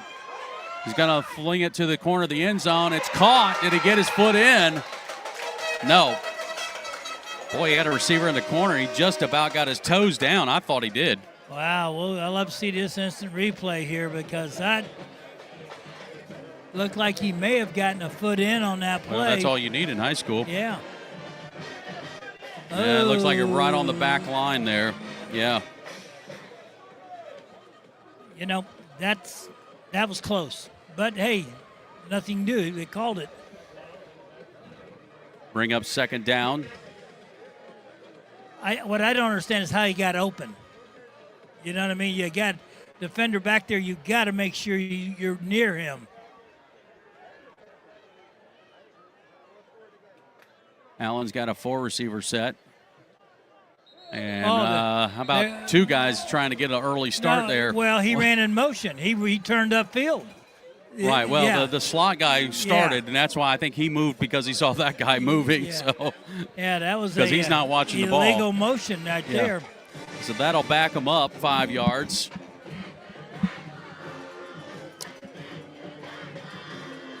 Second down. Second and 15. The ball at the 18-yard line now for the Commodores, who got a big play from their star receiver, Larisi. Tacked on with some penalty yardage. And the Commodores are thinking we can score. They're going to go with this 5-receiver set again. 4 on the left side and 1 on the right.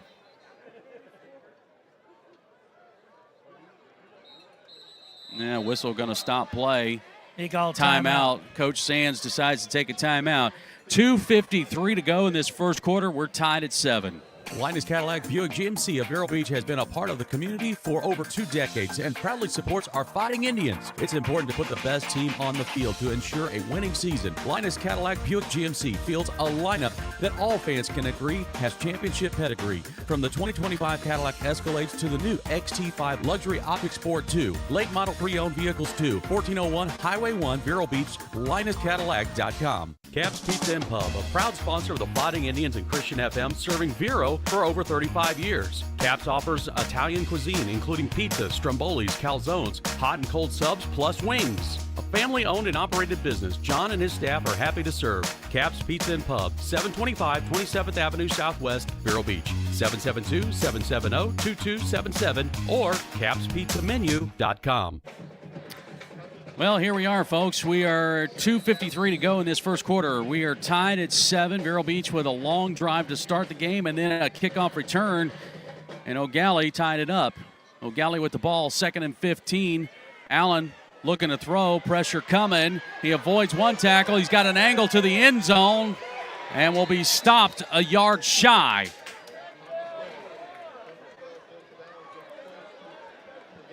Wow. I think he's hurt, Yeah, Allen. he might be. There was a collision there. Bobby Burbick, it was 2. He got him on that play. That was Polanese. Polanese came over, and Sebastian Polanese came over. And he looked like he was holding his knee area. And, Allen's still down on the turf there in the end zone as they're checking him out right now. Well, the problem, again, on the play, you watch it here. We got to watch instant replay. He doesn't go down or dive. He just takes a hit, think he's going to power his way in. Oh, he twisted his knee. Did. Right. He twisted did. his knee before he went down. Oh, my goodness. He was not the hit that caused it. I mean, I'm sure it added to it, but we saw him. He made that cut. He was already going down. He was already going down. Wow. I feel bad for Joe now. They do. A hit's a hit. You take a hit in football, but you hate to see that right there. Oh, my goodness. Wow. Well, our prayers are with him for sure. Absolutely. So, Gary, now you've got a situation where it's going to be 3rd and 1. Or, excuse me, it'll be 3rd down from the 1. Yeah. Or no, I guess it'll be first down. It'll be first and goal from the 1. First and goal. Yeah, it'll be first and goal from the 1. Let's go down to Doug. Yeah, actually, I was standing right next to when it happened. You can see his knee bend when he goes down. If I was a bet man, I think he's probably going to be out for the rest of the game. Well, you're right, Doug. On instant replay, when we saw it, he was trying to make a move, and what happened was his knee gave out on him on the turf there, and he literally was going down.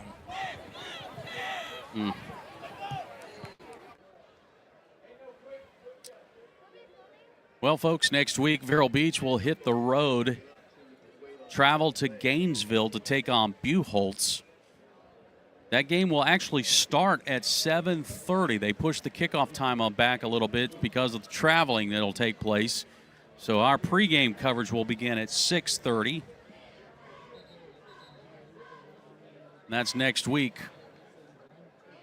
I hope some of you will at least make the trip. I know it's a long trip to go to Gainesville, but yeah, I plan on being there. You know, if you're if you wanted to, you could make a weekend of it because your Gators are your Gators. Not my Gators. Hey, I got a game Thursday night. Why don't you guys just pick me up Friday up in Orlando? Yeah, well, you should just go ahead after the game and just start walking towards Gainesville. Yeah. All right, first and goal. Larisi's going to take it, and he will go into the end zone, and that'll be a touchdown. And O'Gallie has taken the lead. Yeah, he is. Now he's getting. He slammed the football. Well, one of the players are over getting there, a little chippy out there, and again, nobody really caused that knee on the tackle. It was the knee, the quarterback's knee, and I hope he's okay. We'll pray for him, but he just was on the cut. And how many times you seen that? Well, Larisi just used his speed, to just get off the left edge there. Good block, and then he took a shot as he got in the end zone. I think that's what he took exception to as Duke came up and gave him a shot. But that's, as you're crossing the goal line, that's part of the game. So now O'Gallie with a chance to tack on an extra point here. Kick is blocked. Kind of almost saw that coming with a bad snap. It was like that before, and they managed to get it off, but it'll be a 13-7 lead now for O'Gallie. Still 2:25 to go in this first quarter. Comfort Zone AC and Heating of Vero Beach has been servicing Indian River County for over 40 years, using only certified technicians. As a Christian, family, and veteran-owned and operated business, they offer comprehensive air conditioning, heating, and indoor air quality solutions to their clients. Online at ComfortZoneACNow.com. Proud supporters of the Fighting Indians. HBS Glass is a proud supporter of Fighting Indians Athletics and Christian FM. Since 1973, HBS Glass has served homeowners, architects, and contractors in the Vero Beach area. HBS Glass offers hurricane impact windows and doors. HBS Glass, 722 3rd Place or hbsglass.com. Thanks to HBS Glass. This is Fighting Indians football on the Vero Nation Network. Brought to you by Molinari Pools. Welcome back as Gallie has gotten 2 unanswered scores now to take a 13-7 lead over Vero Beach. Still got 2 minutes and 19 seconds to go in the first quarter. One of the longest quarters we've seen in quite some time is the kickoff. Gallie likes to go with these short pooch kicks, and so everything is relatively short on the kickoffs to Vero Beach. E.J. White caught that and tried to return it, got it to about the 30-yard line, and that's where Vero Beach will start their 3rd possession of the night, now down by 6.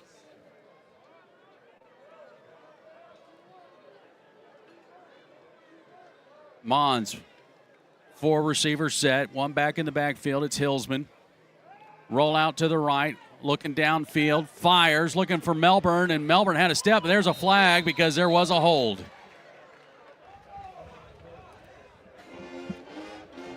He had this hold, Melbourne, because he was wide open. Melbourne is getting behind this secondary. Yes, he is, and when he got out there, he was being held, and that step or two cost him the chance to get the ball. So the penalty against Gallie for defensive holding will push the ball to the 45-yard line of Vero Beach, and it'll be 1st down and 10. I tell you, Marcus Melbourne is quick. Yeah, he's he is. Coming off the ball very, very quick. Still 2:14 to go, first quarter. 13-7 lead for Gallie. Trips to the right side for Vero Beach. EJ, the lone receiver on the left.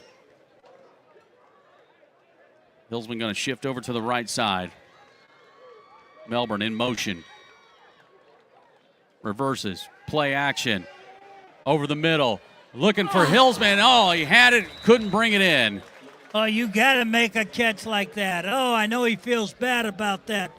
As Jonathan had that ball right in his hands. That's a beautiful play fake on Marcus Melbourne, handing off. Quarterback drops back, throws a beautiful throw over the middle.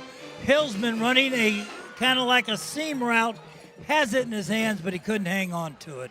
And he's very upset with himself. Yeah, he caught 3 passes last week. He's already caught at least 1 so far in this ball game. He's caught 2 and would have loved to have had a 3rd one there, but it could not bring it in. So 2nd down and 10 from the Vero 45. Twins on either side. Mons again looking to throw over the middle. He's got a receiver. Melbourne's got it at the 30-yard line, and that is a Frank Stewara, Tom Collins insurance first. I tell you what, the protection was great on that play right there. That offensive line did a good job, allowed Mons to find a deep receiver as he found Marcus Melbourne. Or Hillsman, rather. Hillsman. Melbourne, I'm sorry. Mons again fires. He finds Melbourne again. Melbourne turns it upfield past the 20-yard line, and another Frank Stewara, Tom Collins first down. He makes a great move on that catch, allows him to go from a little stick route, makes a move, and gets the first down. We got a red zone warning brought to you by Hummingbird Care Services as Vero Beach has got the ball at the 18-yard line, trying to answer the score from Gallie. They're down 13-7. On 1st and 10, trips left side, and flags. Going to be a movement. You got one of your linemen kind of got in a little bit of a quick step. It's going to turn into a 1st and 15. And those are the little ones that hurt you. Those little 5 yards, and you're down in there. You're in the red zone, and now you have to move back. And it's like you said, instead of being 1st and 10, or in the case there, it may have been another first down, but it was movement that cost you. Now you're 1st and 15. All right, we send 3 receivers left, single on the right. 1st and 15. at the 23. Handoff. Hill's been trying to bully his way. We'll get to about the 19-yard line, or excuse me, the 21-yard line. Yeah, that was Lane came up making that tackle that time. Was a linebacker, and not much there at all. No. 17 seconds left in this first quarter. 2nd down and 14. Mons, play action, rolls right, looking downfield. It's got a receiver. It's caught by Melbourne. Melbourne into 5. Melbourne towards the goal line. Stopped just shy. And that's going to do it for this first quarter as Vero Beach is knocking on the door of the goal. They're down 13-7. What a first quarter it has been. A long drive by Vero Beach, a kickoff return, and a score by Gallie. Hey, we expect it to be the good one. It's living up to it. Second quarter's coming up. This is Fighting Indians football. Comfort Zone AC and Heating of Vero Beach has been servicing Indian River County for over 40 years, using only certified technicians. As a Christian, family, and veteran-owned and operated business, they offer comprehensive air conditioning, heating, and indoor air quality solutions to their clients. Online at ComfortZoneACNow.com. Proud supporters of the Fighting Indians. Durfee's Heating and Cooling, a longtime friend and supporter of Christian FM. Durfee's Heating and Cooling offers air conditioning repairs, maintenance, and new installations. Family owned and operated, serving the Treasure Coast area. Durfee's Heating and Cooling, 772-971-5884. This is Vero Beach Fighting Indians football on Christian FM. Let's join Gary Paris and the voice of the Fighting Indians, Paul Tipton. Well, as we see the sun setting in the west, it's good from our vantage point on the north side to look back to the south on the home side and see Vero Nation in full effect here tonight. And they've got a good one here brewing at the Citrus Bowl as we start the second quarter. And Vero Beach on the doorstep of the goal line, looking to try to see if they can take a lead here as they're down 13-7. Paul, Gary, Doug, and Don here tonight. Season opener here for the 2025 season. Gallie in the house, a team we opened with last year on the road. And Gallie beat us last year 29-27. Been a lot happening in that first quarter, including O'Gallie's quarterback going down with an apparent knee injury as Mons on the snap takes it off the right side. He's in the end zone. Touchdown, Vero Beach. You got a quarterback 6'3", 220 pounds. Let him go. And he did. He just lowered his shoulder in there, found that seam right between Darrell and Champ Smith, and boom, got in there for that touchdown. Good answer by the Fighting Indians as they watched a kickoff return and then a big scoring drive by Gallie take the lead. And now Vero Beach with an opportunity to see if they can regain the lead with an extra point.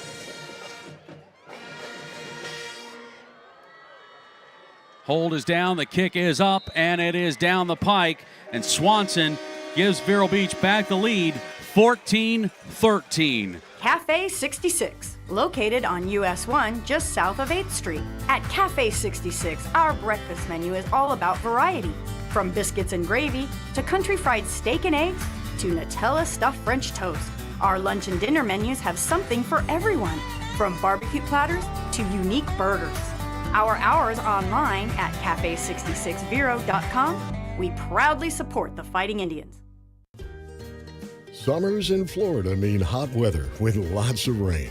Having gutters that work well is a must for most homes. Thanks to Able Gutter Services for their partnership. They provide premium products crafted to ensure customer satisfaction while protecting from water damage and maintaining structural integrity. Able Gutter Services in Indian River, St. Lucie, and Brevard County. Their number is 772-766-2554. 60 yards, 7 plays, a 1-yard run by Champ Mons, and Vero Beach able to regain the lead, 14-13. And in that drive, Marcus Melbourne with 3 receptions to help keep that drive going. That is your scoring drive brought to you by the McCall Insurance Agency as Riley Swanson gets set to kick off into the setting sun, and he's going to boom this one at the 1-yard line. Return going to the 15, to the 20, and down at the 25-yard line. He almost broke that He again sure did. because the first wave they did a good job of taking away the first wave. He almost got through there, and again, a good tackle came up. But I tell you, you didn't have all your hands on there. Not a lot of black jerseys. Well, in that first quarter, Joe Allen, the starting quarterback for Gallie, was making a run towards the goal line, and in that run might have twisted his knee. We don't know the extent of the injury, but it looked like an apparent knee injury for Joe Allen and is out of the ball game. So now you've got Brody Grantland in at quarterback.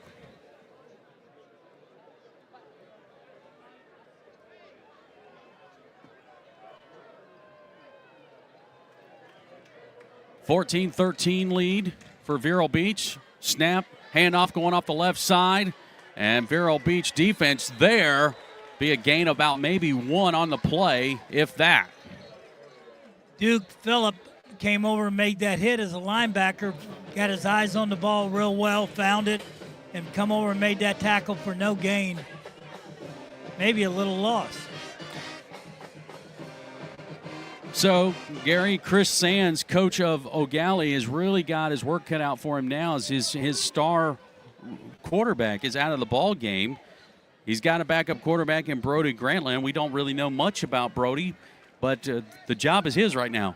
Yeah, you got to go with what you got. It's next man up, and you got as a coach, now you know your athleticism of your quarterback, so you got to call plays to fit them. Pressure coming. And the blitz is going to go for a sack as Crutchfield gets in there for the sack. How about that call by Coach Mata? How about had Phillip in there too, as he may on that tackle. But what a blitz! He's cheating. He comes up. He's lined up. Oh my goodness, he was. Yeah, Jordan Crutchfield, man, he just had a laser in there. He's a nickelback and just kind of cheated in, and took off.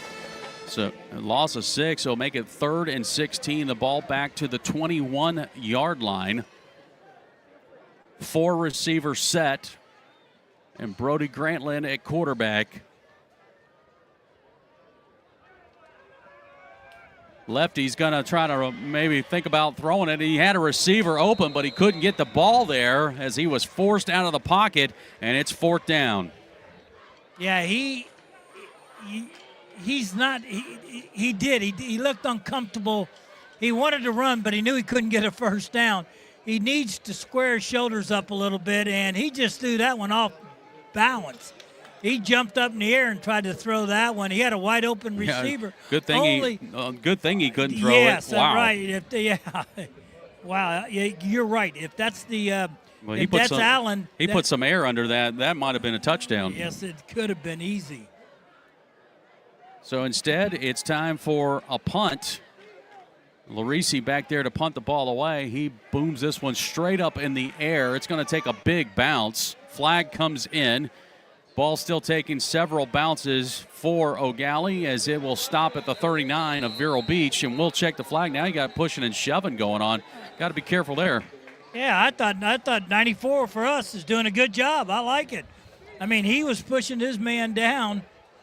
Or 4-4 rather. That was 44 doing it. Yeah. That's our linebacker Lance Stone, just going at it.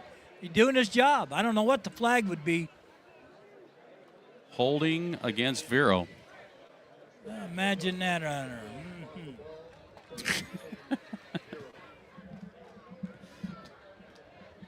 So Vero Beach. It should be from the spot, I thought. Is it not from where the ball? Well, they're going. Shouldn't they be going the other direction? Well, you know what? They're taking it from where the ball was. Now they're adding 10 to it. It should be 1st and 10, though. I guess this was against.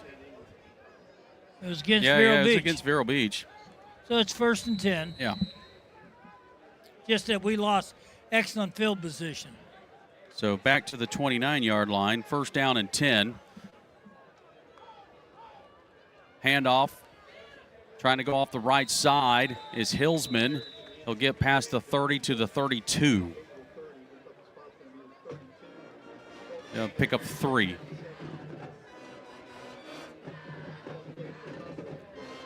We got 9.5 to go in this second quarter. It is a 14-13 lead for Vero Beach. Fighting Indians on their 4th possession of the night. Going to look at a 2nd and 7.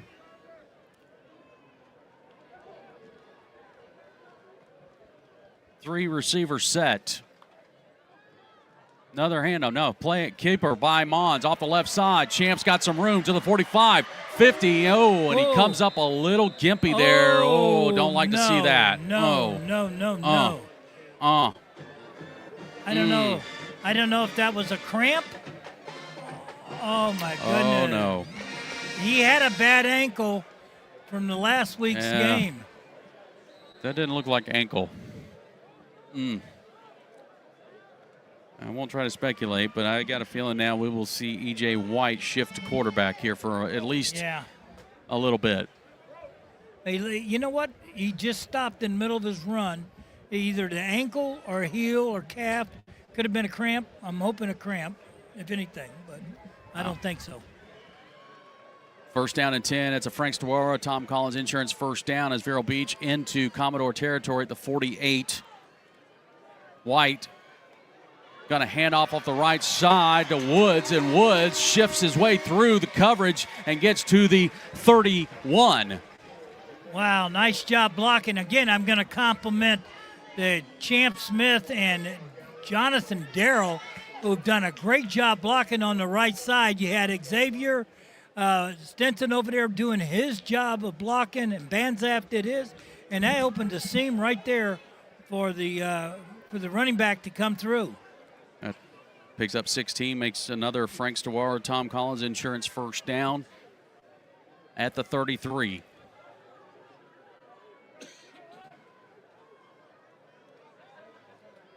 Twin receivers on either side.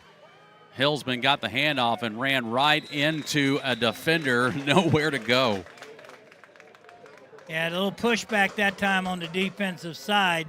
Like you said, how about a loss of about 3 or 4 yards?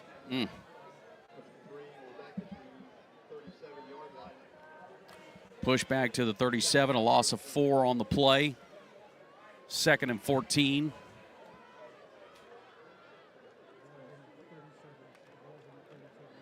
We can find out by boy, Doug. I tell you what, the air just got sucked out of the stadium there when we saw number 1 stay on the sideline over there.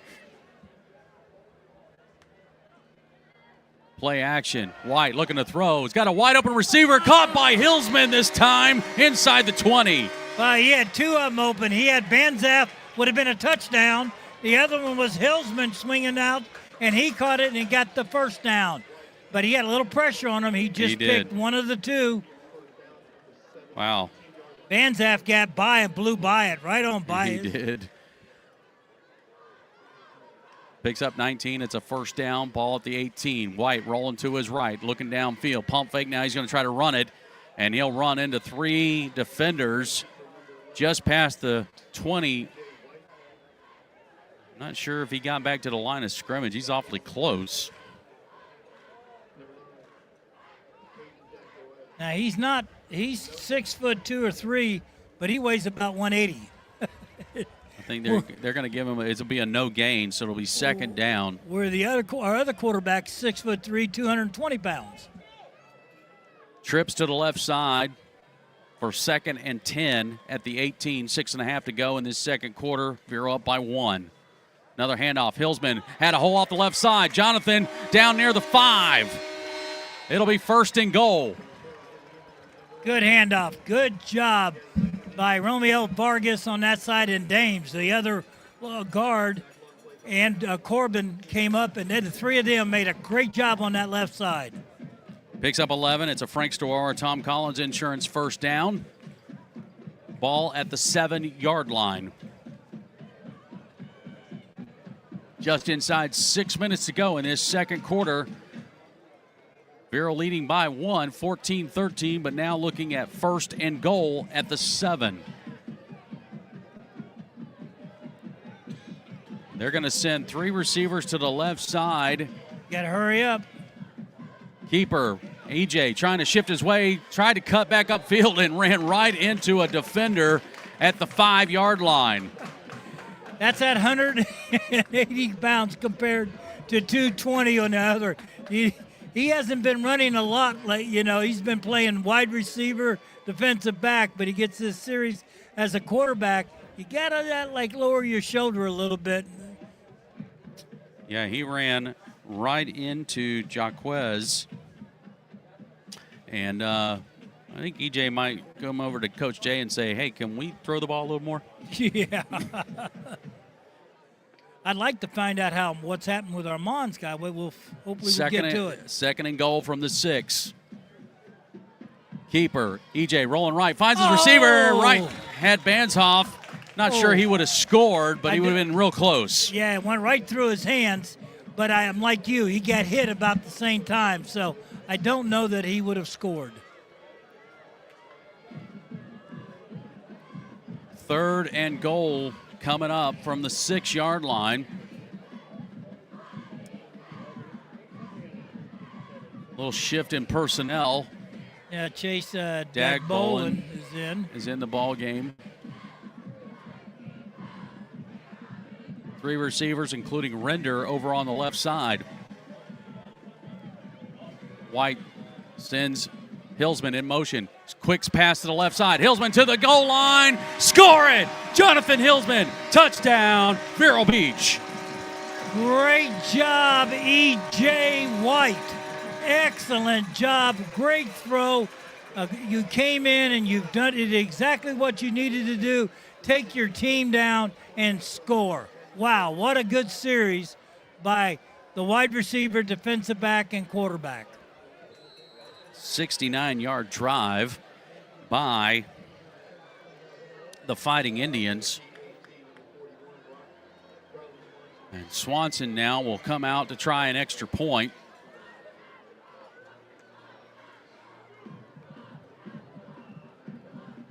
Hold is down, the kick is up, and it is good. And Vero Beach extends its lead 21-13.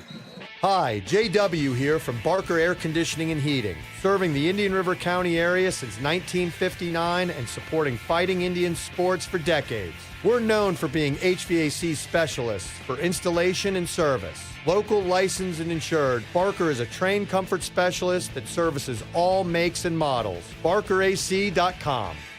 Thanks to Roy Bell Grading Services for sponsoring Fighting Indians football and the Fighting Indians postgame show. Hi, my name is Chase Bell, and my father Roy has served Indian River County in the grading industry for over 40 years.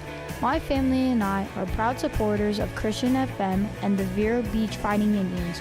Go Vero! No job too small or too big. Roy Bell Grading Services. We roll the earth. 772-473-4559. Roy Bell Grading Services.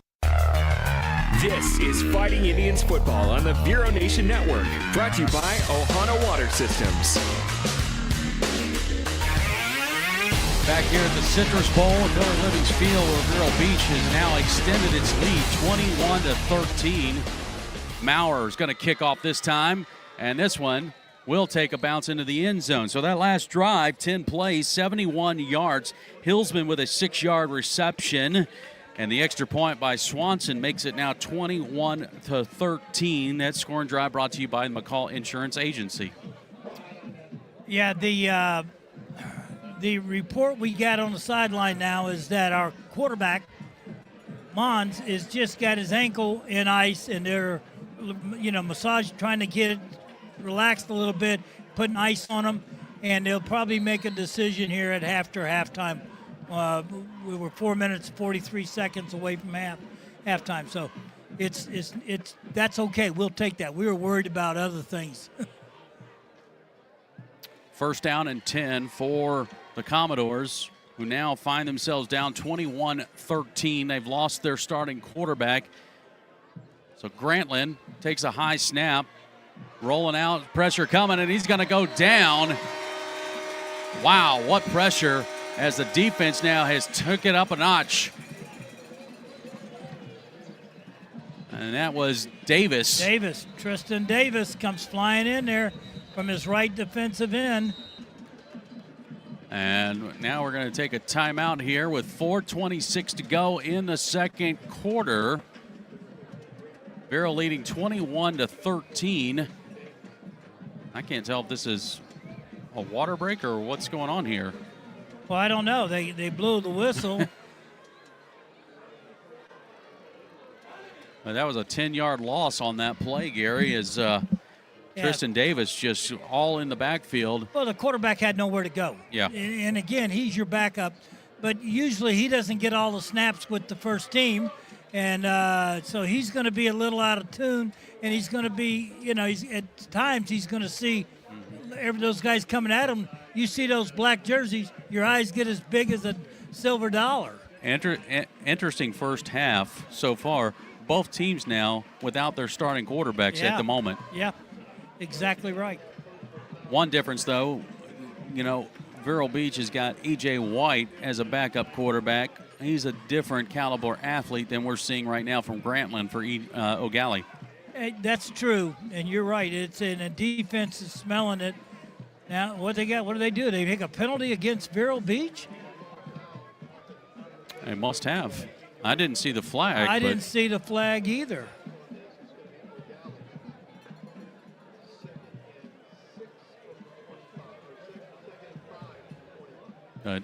Apparently, yeah.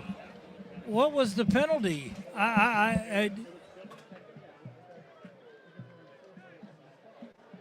Huh. Well, it must have been a dead ball foul. You might have, because it was first down. Unsportsmanlike, maybe? Yeah. I don't know. That would have been 15 or 10. 15 yards, but. Well, if it was at the 10, so that would make sense.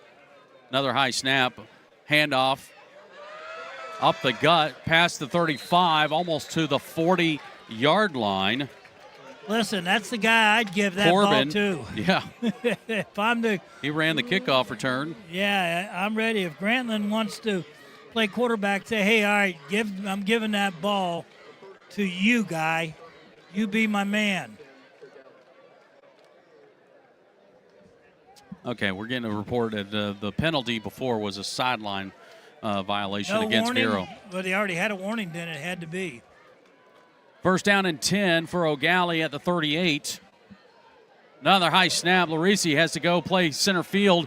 Pressure coming, and Crutchfield forced the ball loose, but Larisi still has it. And he'll get to the 30-yard line. It'll be a loss on the play. What an exchange of moments here as Crutchfield comes in and lays the wood. Larisi has the ball pop up. He gathers it and then turns it somewhat into a positive play. It could have been a huge loss all the way back behind the 20. Instead, they're at the 30. Wow, that was a hit of all hits out there. It was Polanese. I think Sebastian Polanese that made that original hit. Now timeout's going to be taken by O'Gallie. 3:02 to go here in the second quarter. We will step aside. Vero leads now 21-13. Linus Cadillac Buick GMC of Vero Beach has been a part of the community for over 2 decades and proudly supports our Fighting Indians. It's important to put the best team on the field to ensure a winning season. Linus Cadillac Buick GMC fields a lineup that all fans can agree has championship pedigree. From the 2025 Cadillac Escalades to the new XT5 Luxury Optic Sport 2, late model pre-owned vehicles too. 1401 Highway 1, Vero Beach, LinusCadillac.com. Christian FM can put this game on the radio thanks to the support of businesses like Chuck Bateman State Farm Insurance in Vero Beach. Chuck's goal is to create an atmosphere where customers can talk about what's important to them. He's also a huge supporter of our local chapter of the Fellowship of Christian Athletes. Chuck's phone is 567-1106 or chuckbatemaninsurance.com. Back here at the Citrus Bowl, we are just 3:02 away from halftime. It has been an exciting first half. here at the Citrus Bowl. Started off with a long drive by Vero Beach, then a kickoff return by O'Gallie. Vero Beach punts the ball away, then O'Gallie comes back and scores, takes the lead. Vero Beach regained the lead and has extended the lead now, 21-13. This is WSCF Vero Beach, your home for Fighting Indians football. Gary, Paul, Doug, Don here tonight for the season opener as O'Gallie looking at 2nd down and 18 from their own 30. Another high snap, and that gives the defense all kinds of time to get back there, and another loss near the 20-yard line. That was number 7 on that play. He's making Crutchfield. He's made a bunch of plays tonight. It's been a little bit of a problem here for the Commodores. The snap has been high. Yeah, they took their backup quarterback out, and now they're going to bring him back in. But they went with their star athlete out there, and Larisi is a great athlete. He can do a lot of things, but the snaps have been bad. He may have to snap it to himself. That's what I was going to think. Instead, Donovan Richardson had to take one for the team there as he had Crutchfield coming in on a beeline there. Another timeout's going to be taken by O'Gallie here. 2:10 to go here in this second quarter. This is the season opener for high school football this week. It's week 1, and Vero Beach hosting O'Gallie. Last year, Vero Beach went on the road to start the season up to O'Gallie, and it was another tight ball game. We saw TJ Alford get in the backfield, take the ball away from the running back, and sprint like 80 yards the other direction for a score. In fact, Gary, I think that was the only score in the first half for Vero Beach. It was amazing play. You knew then, you say to yourself, well, you know he's good. Oh, no, he's great. He's really good, really, really good. In fact, we're hearing some really good reports about TJ. He's up at Ohio State there in Columbus and trying to work his way up the depth chart. And so far, the reports have been very positive about TJ. And don't know if we'll get a chance to see him play on Saturdays this year, but the optimism is that he's going to be out there before too long. He can play 4 games and not lose his red shirt. So, right, yeah. Hey, this is a big play right here. Big down. 3rd down and a mile. Grantland's got pressure coming from all over the place, and he's just scrambling for his life and down at the 21. So it's 4th down. Punt unit back out will head out to the field. And Trey Woods going to go back deep for Vero Beach. Minute 45 and counting left here in the second quarter. Coming up at halftime, we'll have the Genesis Church of Vero Beach halftime, which will feature women of the Fighting Indians. And Bobby Paris is going to be interviewing Xavier Stinson's mom, Dee. Don't go away. That's coming up here in just about a minute 22. Larisi's going to punt this ball away. Not a really good punt. It's going to take a couple of bounces. Heading towards midfield. Will just roll over to the 49 of Vero Beach. Got a minute and 7 seconds left. You'd like to get yourself in scoring position of some way. Either kick a field goal or get the touchdown. But you got to come up with a big play here.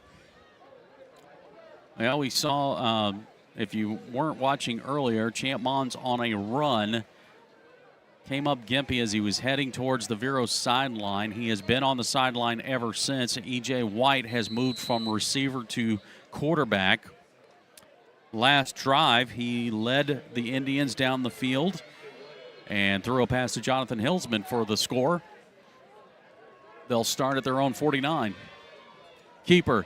EJ off the left side's got a hole. EJ off to the races. 30, 20, 10, 5. Touchdown. EJ White, 51 yards. But hold on. There is a flag. There's a flag. I think the defense was offside. And I think that's going to count, folks.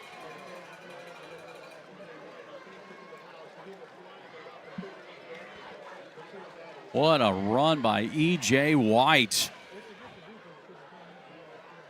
showing that speed. We heard about EJ back when he was an 8th grader running 100 at 10 seconds. Wow. And once he got open, there was nobody catching him. Now, there is a flag down back near midfield. The officials are talking this over. We'll see. Right now, they're going to wave it off. So E.J. White gets a rushing touchdown, 51-yard run.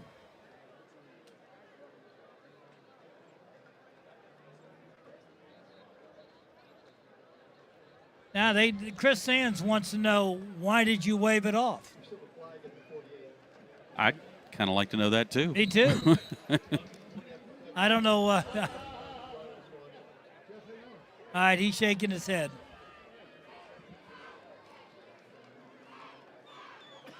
Swanson out.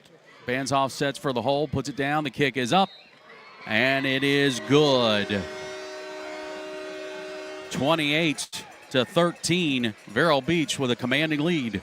Hi, JW here from Barker Air Conditioning and Heating, serving the Indian River County area since 1959 and supporting fighting Indian sports for decades. We're known for being HVAC specialists for installation and service. Local, licensed, and insured, Barker is a trained comfort specialist that services all makes and models. BarkerAC.com. Hi, Vero Beach. I'm Frank Storr from Tom Collins Insurance. Born and raised right here and a former fighting Indian, I'm very proud to support this team and this great community. Tom Collins Insurance has been locally owned and operated right here since 1989. We are Vero. For all your insurance needs, my number is 772-778-9222. Go Indians. Well, this scoring drive, pretty simple. I think even Gary could get this one. One run, 51 yards. Riley Swanson extra point is 28-13. This scoring drive brought to you by the McCall Insurance Agency. Not bad, Paul. You should try this every now and then. You'll get it. That's good practice for you. I appreciate that, man. Yeah. Hang in there, kid. You know, that's what I've been looking for. I've been looking for your affirmation. Now we'll go with a pooch kick. This is heading towards the sideline, and we'll go out of bounds for the penalty. I think if I'm Gallie, I make them kick it again. I would. Well, I think their got coach, a chance to kick return. I think their coach said that. He knows he wants them to kick it again. Yeah. They're talking. They're going to kick it again. Move it back. I mean, you've already had one kick return. Why not? And that was the reason they were kicking it to the pooch. And you're not really sure about your offense right now. Again, the pooch kick should have been, again, a little bit higher and a little bit farther inside on that play. Or they would have taken the fair catch there. But that one was right on the sideline. I don't know. I get, there was a kick return, Gary, but I don't know. As strong as these legs are for both Swanson and Maurer, I think I'd just try to go for the end zone. Well, I think now we'll talk about it when we get in. He, she, did all this, that, and everything.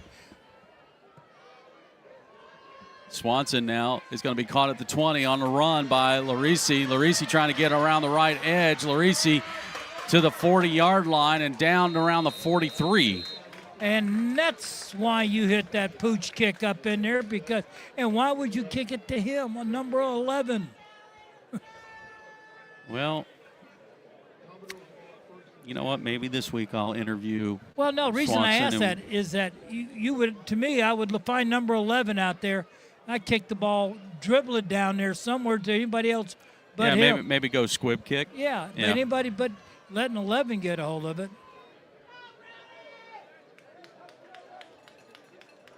All right, ball's at the 42-yard line. It is a 28-13 lead for Vero Beach. 25 seconds left on the clock before we get to halftime. Grantland back at quarterback. He's got a 4-receiver set, 3 on the left side. He's going to let it rip down the sideline, and it will go well past his intended target. He was looking for Tay Johnson down that sideline, and it'll fall incomplete. 2nd down and 10. Yeah, he just reared back and threw that one. I mean, it was like, hey, You're not going to sack me, but I'm going to try to make my guy fast enough to get it. He was 10 yards ahead of everybody.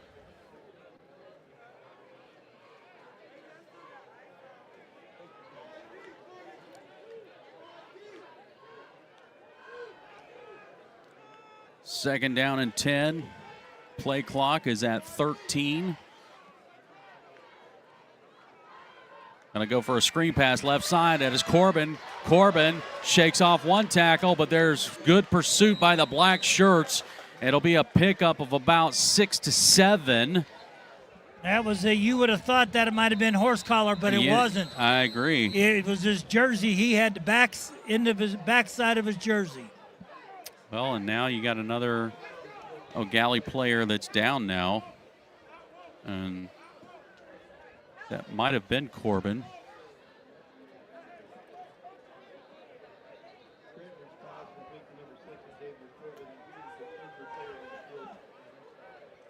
Well, there might be a little bit of confusion. There's still 3 seconds left on the score, and you got players that were heading. The Gallie players were heading towards the locker room, and they're going to let the clock run out here, and I guess call it a half.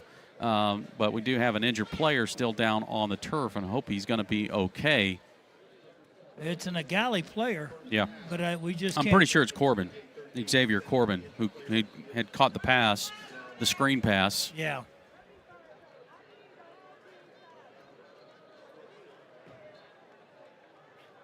Looks like they're just going to let this call it halftime, and let's get down to Doug, who's got Coach Jankowski, get his thoughts on that first half play. Doug? How you feeling right now, Coach? You got to feel good going into halftime with the lead. Obviously there's always some things that we've got to get corrected, and that's the purpose of these, minutes that we get at halftime and in all 3 phases. So some good stuff. They're obviously super talented. Some adjustments have had to been made on both sides with both starting quarterbacks out. So we got some work to do and got to come out and play a great second half. Yeah, we look like we're doing good on both sides of the ball right now. So far, so good. That was unfortunate on that kickoff return. A little blunder maybe on the rule there, but, hopefully we get that stuff straightened out. We should never stop, but we weren't expecting to run it out after it was in the goal line. Absolutely. Okay. Appreciate it, Coach. All right, there you go. That's Coach Jankowski along with Doug McKenzie there as Vero Beach will head to the locker room ahead 28-13. Gallie will get the ball to start the third quarter when we come back. But still ahead, we've got the Genesis Church of Vero Beach halftime featuring women of the Fighting Indians with Bobby Paris. We will step aside. This is Fighting Indians football. Hello, I'm Derek, the senior pastor of the Genesis Church of Vero Beach. And I am Ryan, the voice of Genesis Church of Vero Beach. We would like to invite you to... Wait a minute, I should do this because I'm the voice. Then you go right ahead, Ryan. I will. I would like to invite you to join us on Sunday mornings at 10:15 a.m. for worship at our new location. It's at 3660 16th Street, right beside Rosewood Magnet School and right across the street from Leisure Square Recreation Center, right here in Vero Beach. Hey, I was going to say that before you interrupted me. I'm sorry, Ryan. Please continue. At Genesis Church, we love Jesus and we love people, so we hope you come join us this Sunday at 10:15 a.m. The Genesis Church of Vero Beach, a place of love where honest men are known, unafraid to love the hardest heart of stone. You talk too much. Thanks, Ryan. Stick with me, kids. Stick with me. Welcome to the Fighting Indians halftime show, brought to you by Genesis Church of Vero Beach. Here's your host, Bobby Paris. Welcome to Women of the Fighting Indians, where we can hear a woman's perspective on Friday nights under the lights. Hi, I'm Bobby Paris, and I have the privilege and great fun to talk with the moms of our senior varsity football players. These special ladies have worked very hard over the years to help their sons reach this level of football, and it's our way of saying thanks.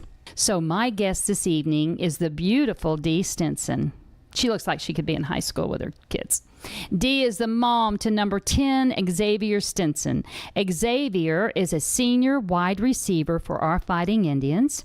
Big boy, 6'2", 180 pounds, and a true force with great athletic ability and an amazing football IQ.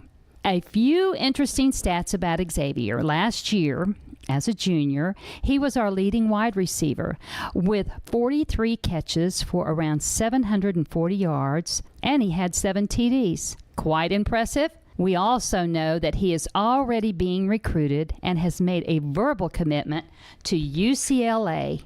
Can I just say wow and congratulations. So welcome, Dee. Thank you for having me, Miss Bobby. You are so welcome. So we want to know a little bit more about the Stinson family. So tell us about yourself. So I am born and raised Florida, Fort Lauderdale. I was actually born in Pahokee, but moved to Fort Lauderdale. I graduated from Fort Lauderdale High School. Played a little basketball. Oh yes. Met my husband, Xavier's father. Been married now 15 years actually. 15 years. Been together for 18 years, but 15 years married.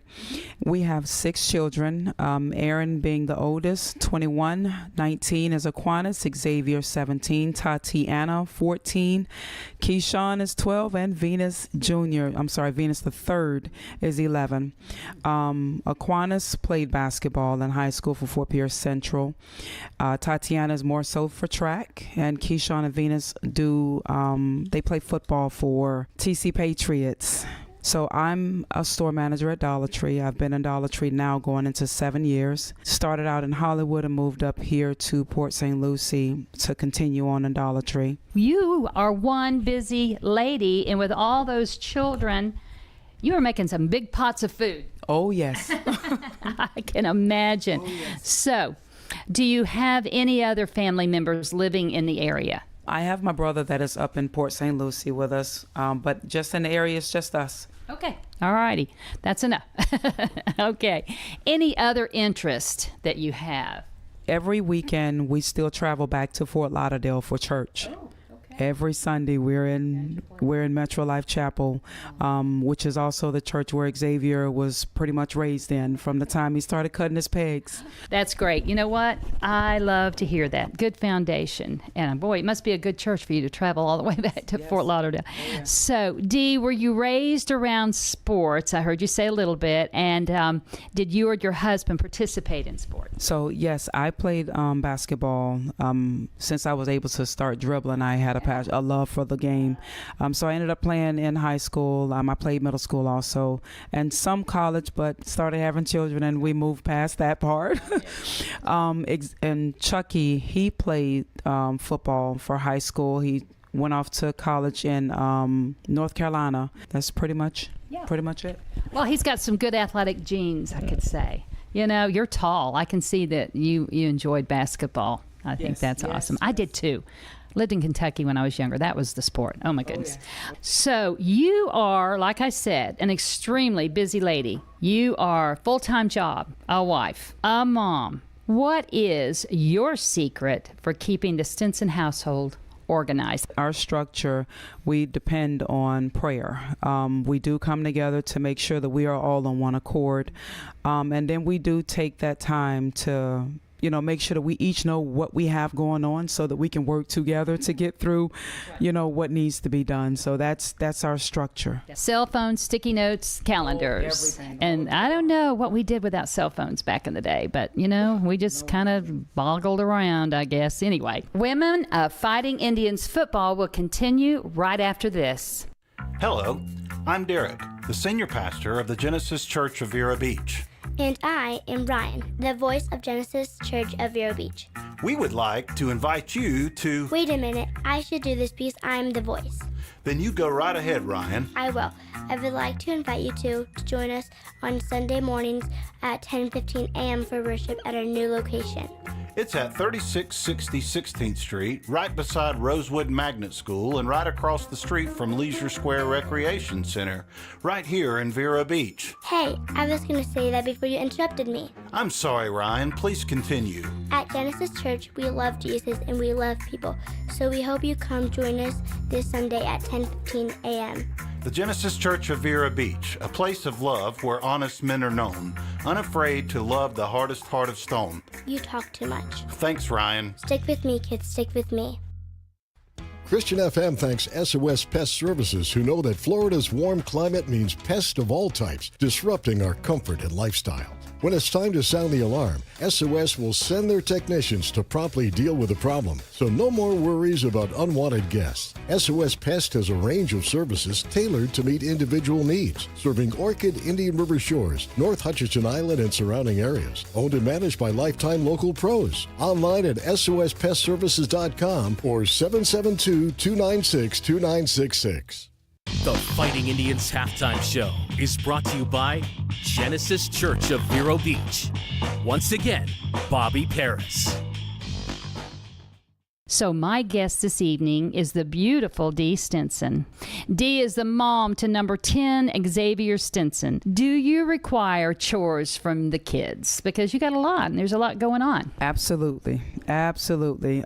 We all have to do our part, which is someone has to clean the kitchen. Someone has to make sure that the restrooms and, the house is tidy. So we all have to do our part. Well, you're teaching them right. Your daughter-in-laws, when you do have them, will be so happy. Is there a day or an evening where you say, okay, we're all going in different directions. We all have practices here, there, school, whatever.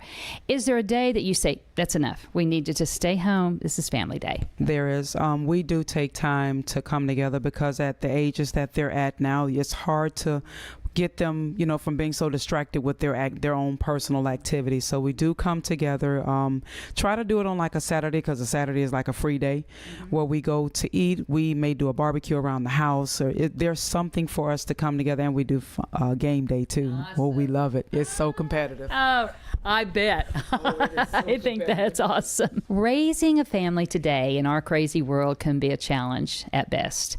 What would be a couple of top priorities you think are essential for assuring successful children? Creating a Christian foundation, respect for others, and just being kind. Like, you can do much more and get much more from your surroundings with just that gesture of kindness. That's right. I think our coaches have a good way of doing that. Oh, yes. We have a great group over there, and I think they really have these kids' heart at not just on the field, but they want to see them successful, and they are teaching them just good stuff, just life lessons. We did mention UCLA. LA happens to be where I was born, so I think California is a beautiful place, but so far away. I'm sure you have thought about this. What was his motivation for UCLA, and how do you feel about this move? The coaches helped us to make the decision. Before we met the head coach, it was the coaches that were there around us before getting up to that point. And even more so before we flew out to California, the phone calls, the building the relationship with the coaches between them and Xavier, and the excitement that was in his face when he spoke about them. So once we got out there, the three of us had this pact where we all had to agree on whatever school he decided to go to. Well, once we got there, by the second day, the three of us knew that this is where we wanted him to be.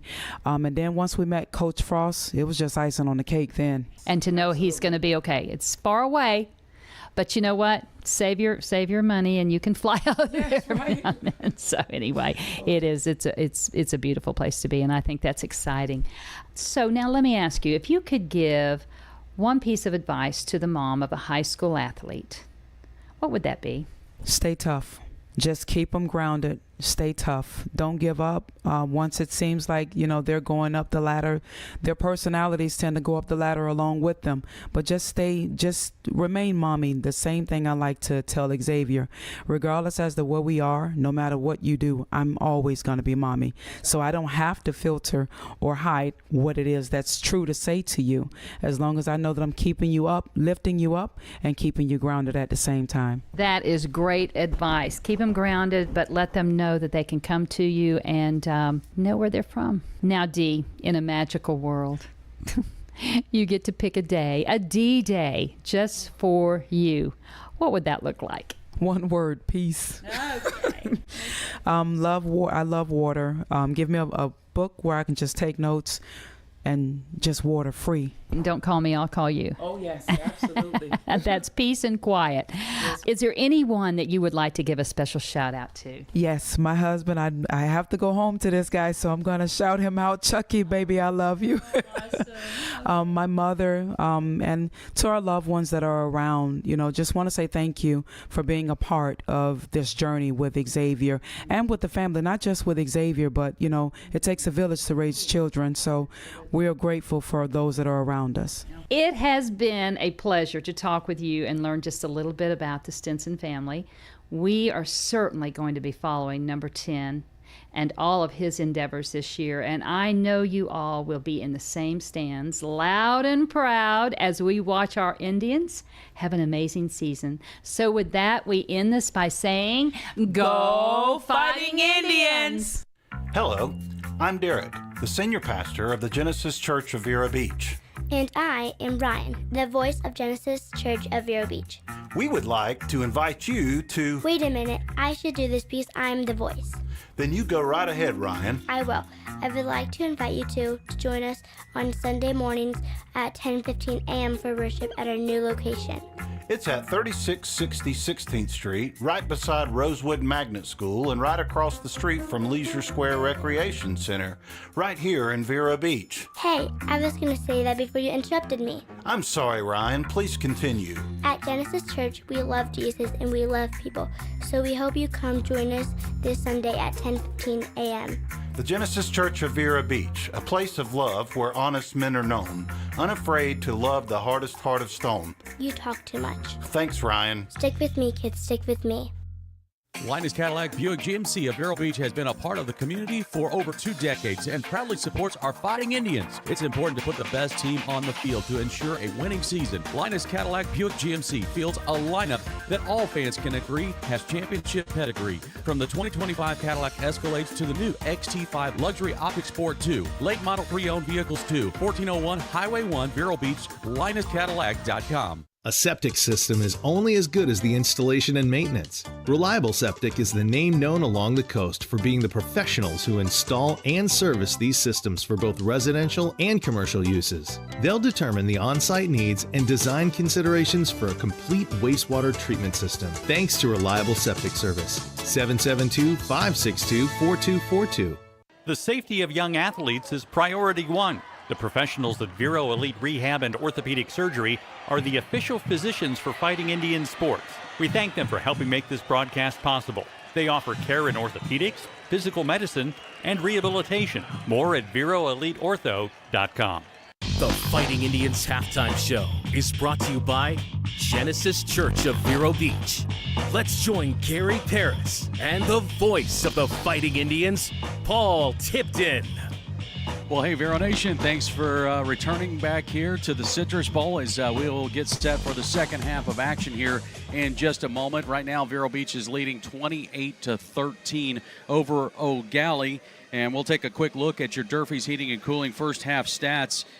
For Gallie, it's 73 yards of offense, and of course, when you lose your star quarterback, you can maybe expect that there's going to be a significant drop-off, and certainly we have seen that already. For Vero Beach, however, 275 yards of offense, in spite of the fact that we have Champ Mons on the sideline, and we'll find a little bit more, hopefully, about his injury in just a little bit. But on the ground, it's been 123 yards of offense. In the air, it's been 152 yards. Champ, before he went out, was 11 of 15, 127 yards, and a score. E.J. White has come in as backup as 2 of 2 for 25 yards and a score. Melbourne has had a good night so far, Gary. 4 catches, 70 yards. Hillsman's got 3 for 24. Woods has got 4 for 35 and a score. And Dagbolin's got 1 for 4. Indians had 12 first downs in that first half of play, so pretty solid first half. Yeah, and what they did with White, what Lenny did with EJ was perfect. He gave him just enough script plays that he felt comfortable with, that he could handle. And again, his ability to run, as we saw, he's fast. Yeah, he absolutely is. Once he got past, he was gone. He was gone. I don't know that if we'll find out about Mons, but if not, then he'll keep the same script he got for EJ in the second half as he did the first half. All right, well, let's go down to the field, check in with Doug, who's probably got a report. So what's the news, Doug? Right now, as of until the kickoff, right now the ice is coming off of Mons. I think they're going to tape him up, and we'll see how it goes. As right now, it's going to be EJ's game, and they'll make a decision. Inside the locker room, it really was, everybody was pretty much on par what they needed to do. This is, to them, it's a 0-0 game.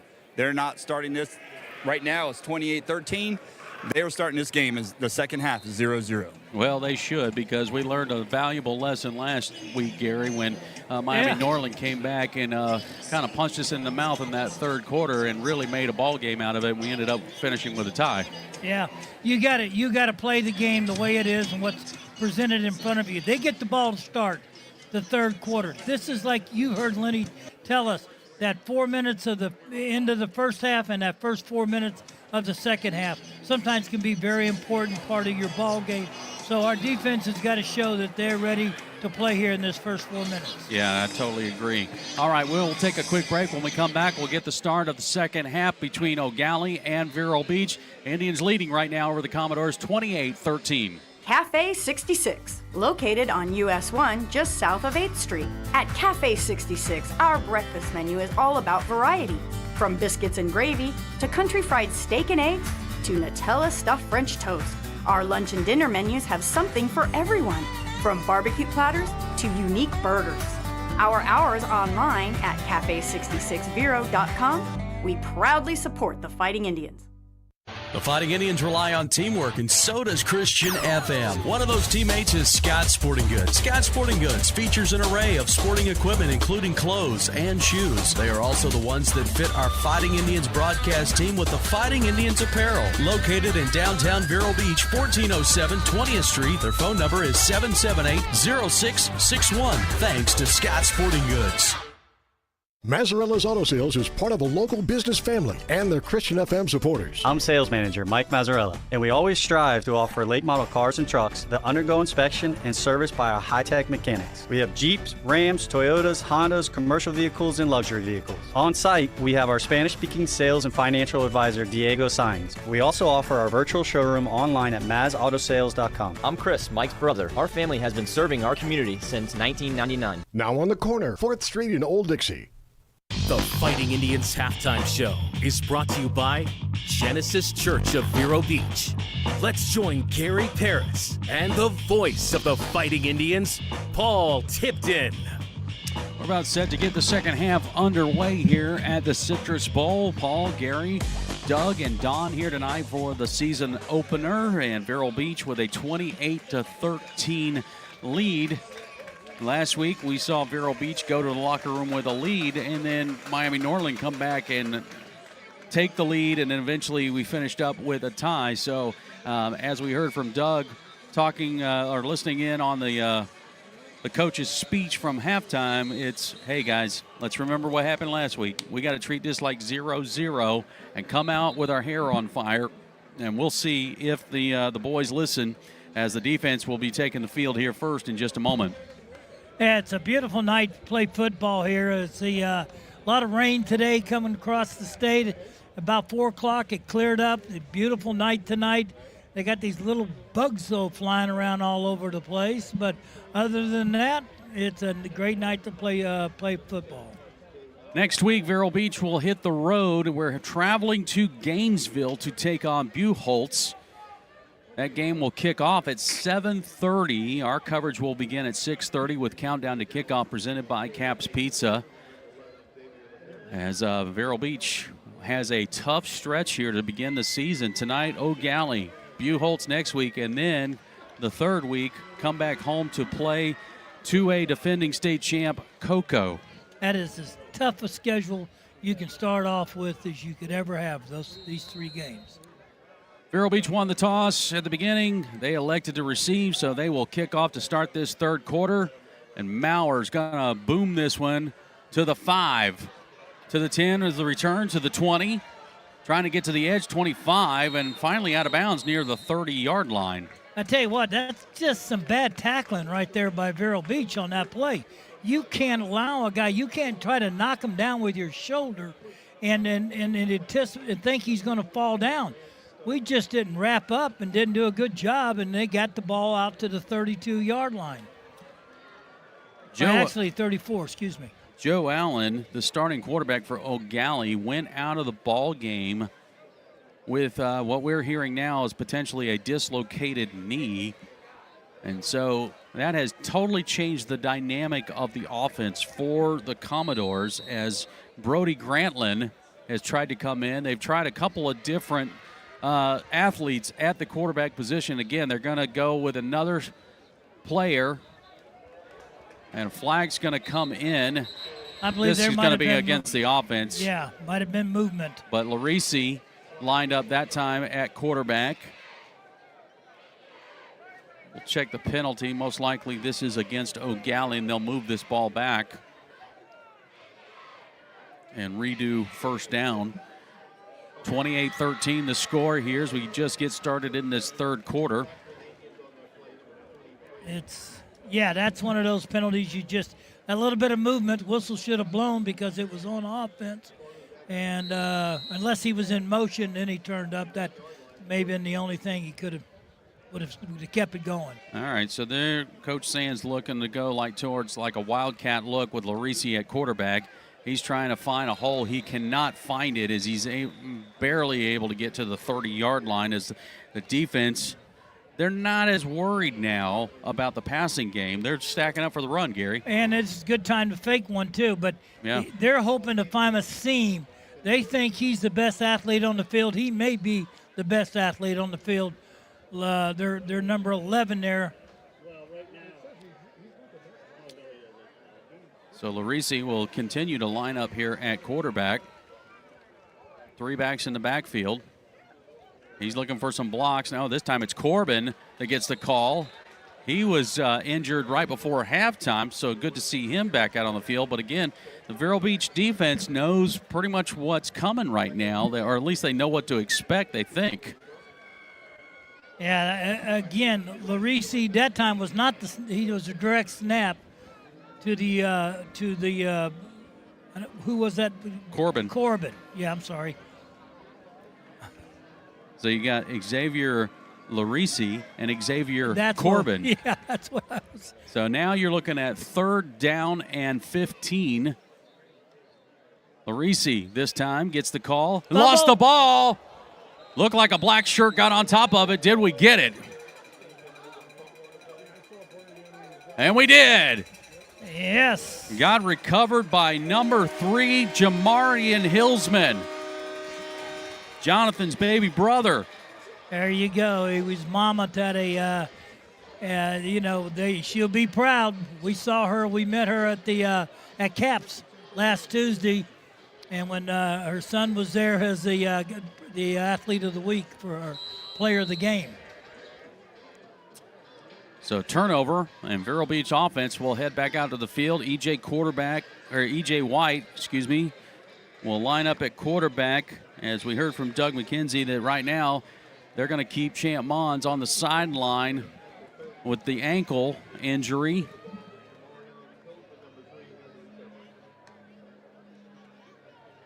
Woods going to get the handoff off the right side, trying to reverse his field, and it'll be about a 1-yard gain at the most. Yeah, he tried to cut back. He slipped too and fell back, and I don't even know if he got a gain. He may have lost a foot or two. No gain. Back at the 30, 2nd down and 10. And Woods has got really quick feet. He's very shifty. Yeah, and a lot of times because of his size and all, he tries to get through there. But sometimes you have to take turn that up the field, go east and west, and get those yardage. 2nd and 10. O'Galley's bringing the pressure. EJ fakes it. He's going to run up the gut. EJ will get it down near to the 22-yard line.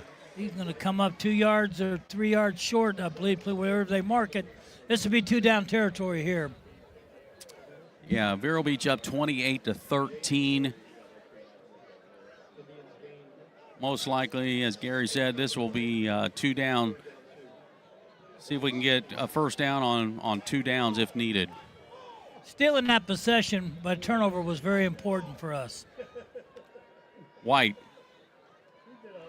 to Woods. Woods spins out of a tackle, and he will have enough for a first down. What a move by Trey Woods. And that's going east and west. Take that ball and get that first down.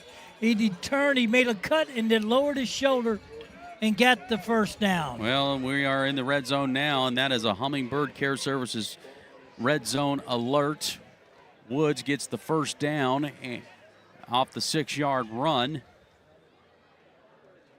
Ball at the 17-yard line. 8:25 and counting in this third quarter. Vero Beach up 28-13. White's going to have 3 receivers off the left, and now Hillsman out in motion. He's going to keep it working off the right side. Sprints to the corner. Can he get to the goal line? And he will.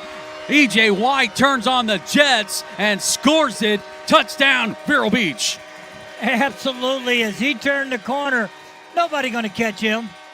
Nobody going to catch him. He accelerated and just blew by everybody. What? You're seeing the athleticism of E.J. White. Now you see why Florida State has been interested in him since his freshman year. Good to see E.J. White showcasing his athleticism and speed, and now we've got another Gallie player down in the end zone. Staff's going to head out there. Boy, the trainer for Gallie has been busy tonight.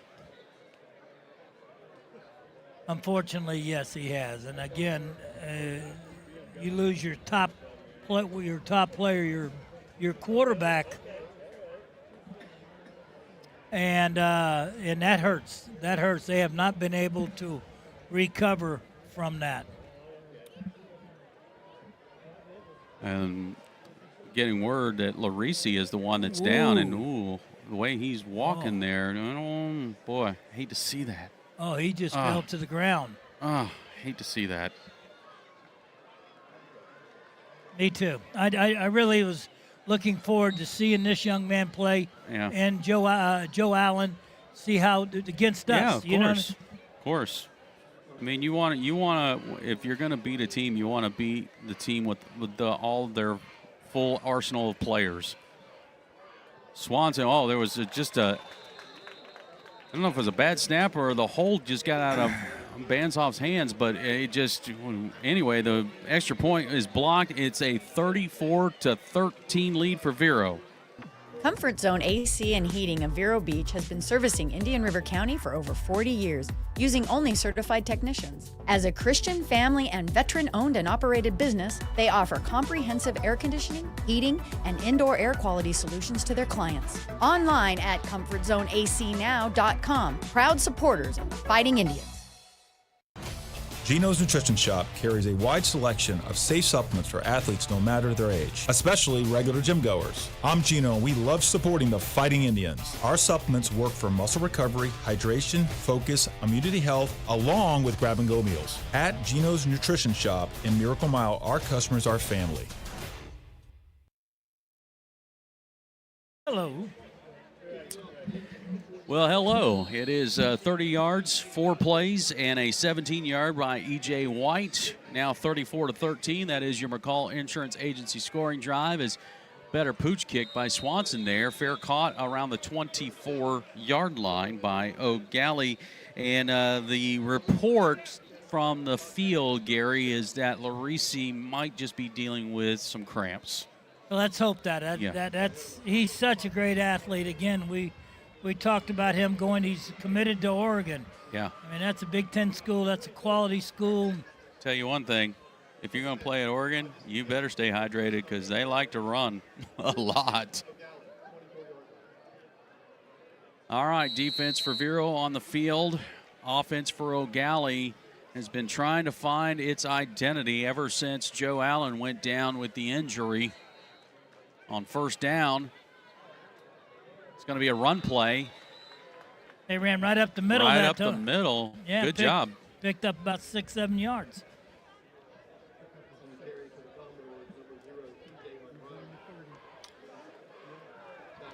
So it will be second down after the run. 2nd and 3. Oh, looks like there was movement, no call. Corbin trying to get to the outside, turns it upfield, and he will have a first down for Gallie as he shifts his way through the defense to the 44. Yeah, good job blocking by the wide receiver on the outside. He takes our guy completely out of the play, and Corbin bounces to the outside, and he gets the first down. You need the angles have got to be taken, better angles, and you got to shake that blocker off. Picked up 15 on that run, Xavier Corbin.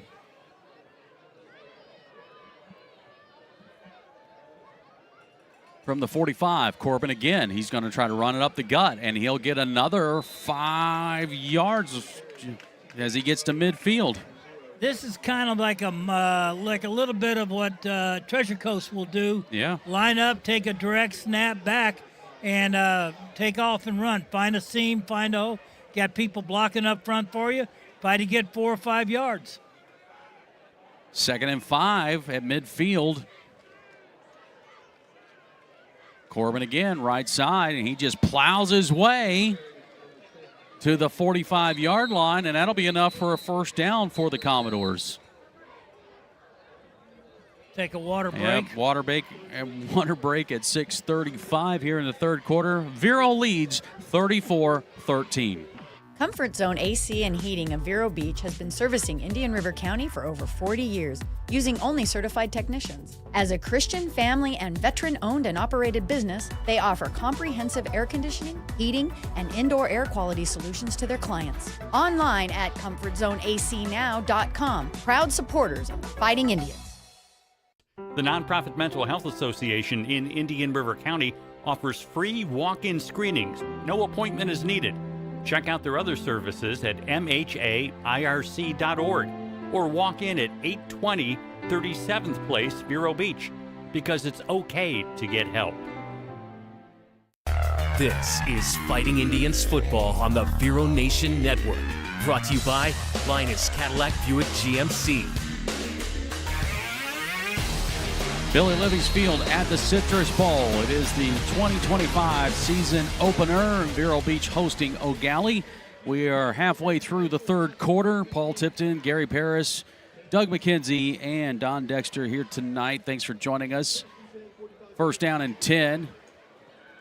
And Gallie finding a little bit of something here on this drive.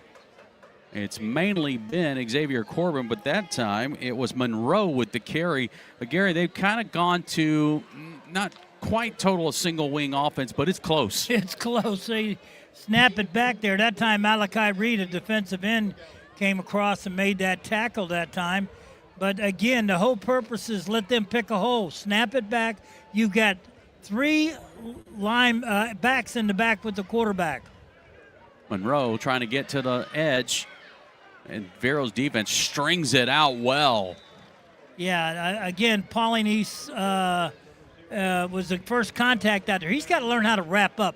He's tried to rip that ball out. They'd rather have him tackle him and bring him to the ground instead of trying to rip the ball because he got away from him and now brings up 3rd and long. But these are things that coaches will work on this next week is wrapping your tacklers, runners up.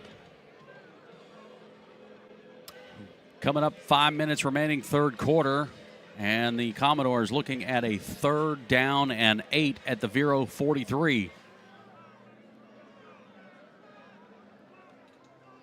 Run going to the right edge. Corbin trying to get to the edge and tracked down, and boy, Commodore fans looking for a horse collar, but Hillsman making the tackle there from behind.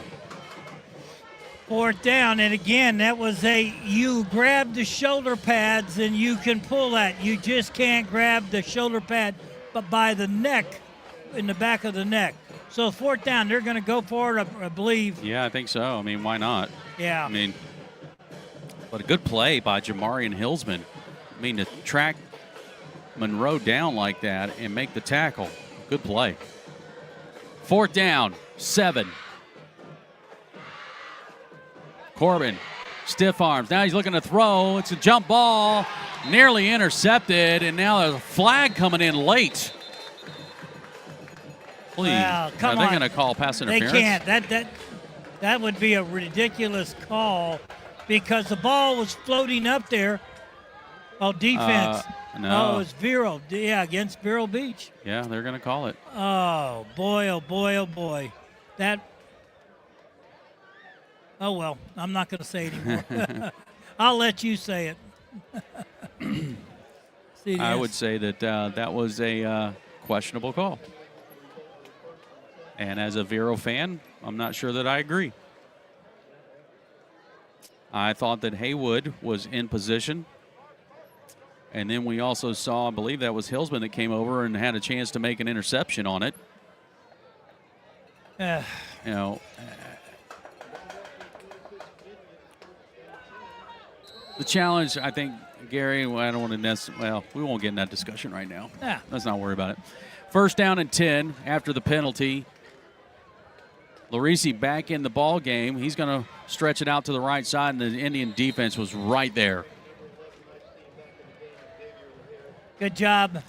Good job on the outside out there. You saw Micah Roberts come across there and make a big tackle, help make a play on that right there.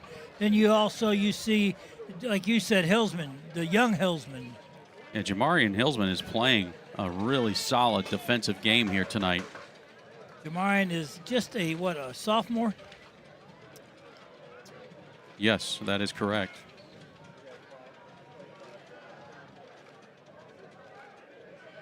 So it is second down and 10. Another run. Corbin this time. Corbin, he shakes tackles. He got past the 20 down to the 10-yard line. And that'll be a Commodore first down. Your linebackers have got to help you on that play right there. You've got to be able to read the ball. You know somebody's going to get it. Now you either you take your gap to go outside, or you take your gap to go inside. You just got to find the ball and make that. Nobody picked up the runner as he went right up the middle. There was a big push there. Give them credit. A great surge up there. But the linebackers have got to be able to step in there and stop it up, and the safeties have got to come flying up. And once you see that guy get to the ball and he's running it, then all passes are off. You got to run and react, and we just haven't done a good job. Polonese was down. Again, dealing with some cramps there, and AJ was out there to give some treatment. Tuesday night, Gary and I will join Coach Jankowski at Cap's Pizza for Coach's Corner. We'll be there at 6 o'clock for the show, and always welcome to come join us. It's always a good time there. If not, you can certainly watch it on our YouTube channel. Yeah, it's a at lot of Vero fun. Nation A lot of Network. Corbin's going to take the direct snap. He shakes off a few tackles, bounces off another, and it'll be a foot race to the goal line, and he's going to win it. 10-yard run by Corbin. Got to tackle. Got to tackle. You just can't knock people down with your shoulder. You've got to be able to wrap people up, slow them down. Somebody's got to get their hands. Your thing is to slow them down, then allowing somebody else to come in and to make the tackle. I tell you what's impressive, Gary. This is a freshman. Xavier Corbin is just a freshman, and he is really something special to watch. This it's been a long drive, and it's it's 3 minutes and 33 seconds left to go in the third quarter. Commodore is going to go for 2. Larisi takes the direct snap, just pushes his way, keeps pushing, but I don't think he's going to get there. No, he will be shy. So that'll leave the score at 34-19 here in the third. Linus Cadillac Buick GMC of Vero Beach has been a part of the community for over 2 decades and proudly supports our Fighting Indians. It's important to put the best team on the field to ensure a winning season. Linus Cadillac Buick GMC fields a lineup that all fans can agree has championship pedigree. From the 2025 Cadillac Escalades to the new XT5 Luxury Optic Sport 2, late model pre-owned vehicles too. 1401 Highway 1, Vero Beach, LinusCadillac.com. Thanks to Longevity Rehab Centers in Vero Beach and Sebastian, owned by locals whose mission is to help heal those who are hurting with a goal of getting them back to a productive life. Longevity Rehab has built a reputation of trust with their clients from the top down, offering both physical and massage therapy designed to restore, relieve, or maintain a healthy lifestyle. Blue Cross Blue Shield, Humana, Cigna, United Healthcare, Health First, Medicare, and most insurances are accepted. LongevityRehab.com. Another short kick by Gallie. E.J. White catches it, returns it just past or right around the 25-yard line. So that last drive by the Commodores was 11 plays and 76 yards, a 10-yard run by Xavier Corbin. They tried to go for 2. They didn't get it, so that leaves the score at 34-19. And now Vero Beach gets the ball.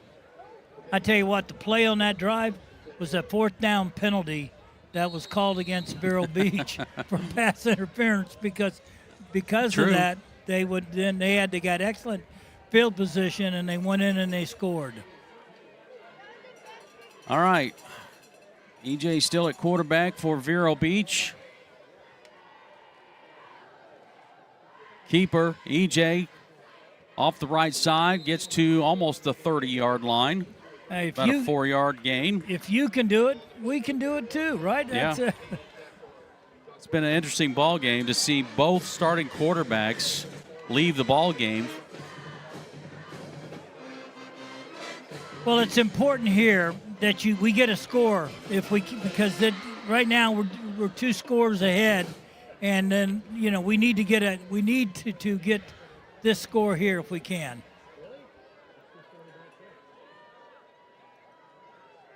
Twin receivers on the right, a single to the left, 2 backs in the backfield with E.J. White. E.J., play action. He's looking to throw. He's looking for a receiver, and it's caught by Stinson. Holy cow, what a play. He comes up. You got Gimpy, little cramps, I believe. Yeah, he's going to. What a throw Big. And what a catch. I agree, Gary. Man, that was an excellent touch throw by E.J. and Xavier Stinson with a nice catch. Wow, he just jumped up there, and it was thrown beautifully. I couldn't have asked that ball to be any better place than where it was. 36-yard completion puts the Indians at the 35 of the Commodores, and that is a Frank Stewart, Tom Collins Insurance first down. And Xavier Stinson gets his first catch of the night, and it was a big one. 3 receivers on the right, on the left side. Handoff. Hillsman trying to bounce outside, and my goodness. Yeah, no kidding. There's no argument there from anybody on that one. That is called a face mask. When the helmet goes completely off the guy's head the other direction, yes. He's got to, he needs to come on. I think Coach wants to check him out. Now he can stay in because it was pulled off. Right. It was pulled off. Ooh, thank goodness he's okay. Yeah, you're right. I'm just glad his head wasn't attached to it there. That was and again, I don't think the young man that did the penalty intended to do it. They're bobbing their heads and they're ducking. You're grabbing everything you can. He just happened to grab the face mask. So that'll put the ball at the 20-yard line now after the penalty. We've got 52 seconds and counting left in this third quarter. And that puts us at the red zone. And that is a Hummingbird Care Services red zone alert. Melbourne, along with Render on the left side. Wood's going to go in motion. Handoff. Hillsman. Jonathan pushing his way towards the 15-yard line, about a yard shy. And that should be the last play of the third quarter. Yeah, I'm sure Coach is going to let this quarter run out. We're going to go to the fourth quarter with the ball and the lead. After 3, Vero leads 34-19. Hi, JW here from Barker Air Conditioning and Heating, serving the Indian River County area since 1959 and supporting Fighting Indian sports for decades. We're known for being HVAC specialists for installation and service. Local, licensed, and insured, Barker is a trained comfort specialist that services all makes and models. BarkerAC.com. The McCall Agency, Inc. owner is a fourth-generation Vero Beach resident and big supporter of the community and the Fighting Indians. The McCall Agency, Inc. is an independent agency and broker whose motto is securing your future one policy at a time. To learn more about personal, commercial, life, or health insurance services, Ron McCall can be reached at 772-473-6856 or McCallAgencyInc.com. WSTF Vero Beach, Christian FM.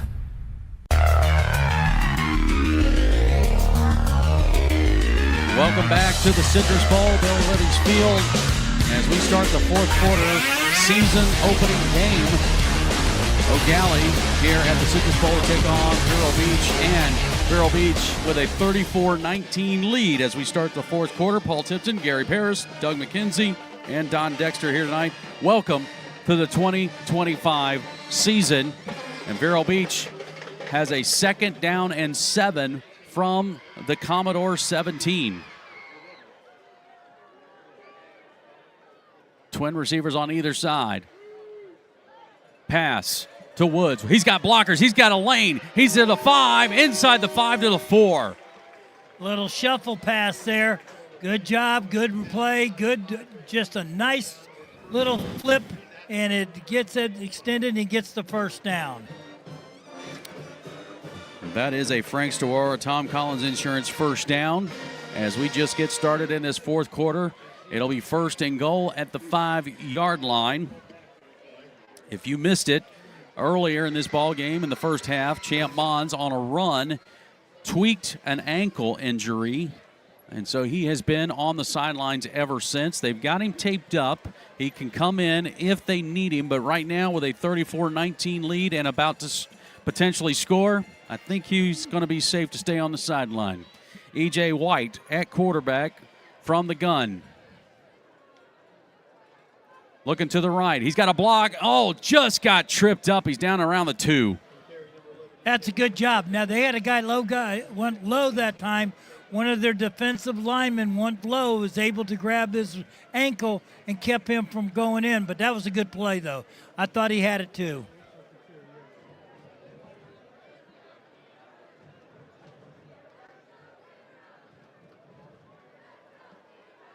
So 2nd and goal at the 2. Indians will spread it out a little bit. They'll send 3 receivers left. Hillsman in the backfield with White. And now flag's going to come in. This is going to be against the defense. Encroachment. They're going to go half the distance of the goal, so put it at the 1.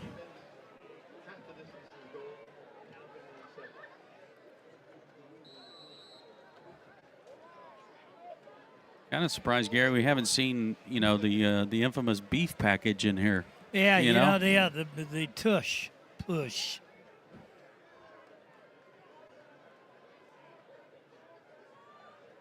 Oh, Landon Kaler's going to come in at quarterback now. All right, we'll see what they're going to do here. Kaler. Oh, he had a player in motion. And they let it go, and he scores. He didn't move up. Hillsman got the score from 1 yard out. How about that? He was running parallel, I guess. I guess so. Hillsman with the 1 yard run, and Vero Beach with another score.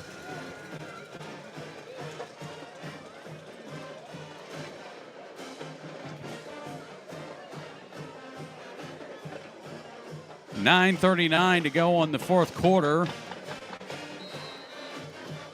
And Swanson back out to try an extra point.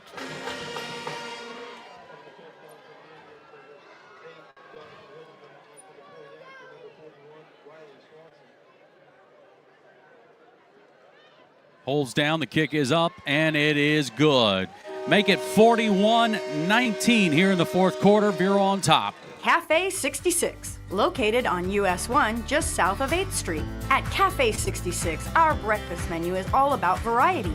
From biscuits and gravy to country fried steak and eggs to Nutella stuffed French toast. Our lunch and dinner menus have something for everyone, from barbecue platters to unique burgers. Our hours online at cafe66vero.com. We proudly support the Fighting Indians. Christian FM thanks Paris Family Chiropractic for their support. Dr. Matt Paris is a longtime resident of Vero Beach and a former quarterback for the Fighting Indians. Just like our Fighting Indians work hard for the win, Dr. Paris works hard for a patient's well-being. From proper alignment to good nutrition, Dr. Paris helps patients achieve the win. Paris Family Chiropractic. When the spine is in line, everything is fine. 299-4649 or parisfamilychiro.com. 75 yards and 5 plays, a 1-yard run by Jonathan Hillsman. Extra points good. It's now 41-19. That's your McCall Insurance Agency scoring drive as Vero Beach set to kick off. Maurer, he's going to kick this one high and short. Fair catch called near the 24 for O'Gallie. Next week, Vero Beach will hit the road, going to Gainesville to take on Buchholz. That game will kick off at 7:30 in Gainesville. Our coverage will begin at 6:30 with countdown to kickoff. Well, you talk about we faced a good quarterback start of this game tonight in Joe Allen. We got a kid next week as a quarterback, as a senior. Or no, a junior, I believe, too. No, he'll be a senior. Senior. He's a senior. Yeah, it's Johnson. That his dad was a quarterback at University of Florida. And he threw for 3,500 yards last year. Corbin gets the call. Run off the left side. We'll get to the 30-yard line and pick up a 5. Yeah, he's a talented young man, that quarterback. Yes, he is. So Indians will have their work cut out for him for sure. Leading right now 41-19 over O'Gallie.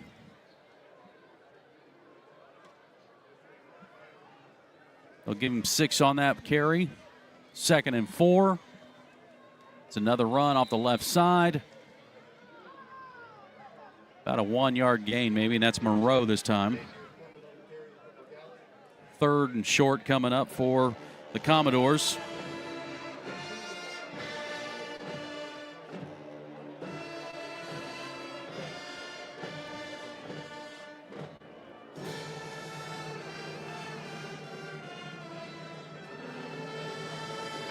Third down and 3 from the 32. Another run off the left side, and the Commodores able to convert. They'll get the first down as they get past the 35. Playing smash mouth football right now. That's what they're doing. They're lining up, say, hey, it's us against you guys. Bring your best. We got our best linemen up here, and we're going to play. We got 4 backs in the backfield, and all of them are blocking, and they're attacking, and they're pushing. It's going to be another run. Well, this time caught in the backfield, being about a no gain there this time on the play. That was Jarvis Drayton. Making a good play. Well, the O'Gallie Commodores have got their work cut out for them after this game tonight. They will host Rockledge next week. They got to figure some things out with the, I'm not sure when their quarterback might be available for them again in Joe Allen. Hand off the right side. Monroe shakes off one tackle, is trying to reverse his field left side, and took a negative and turned it into a positive.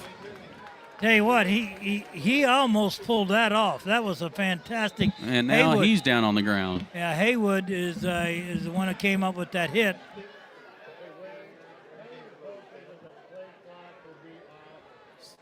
Picked up 7 on that carry by Monroe. Monroe still down on the turf. My goodness. Well, I tell you it's been what, tough tonight for O'Gallie for sure.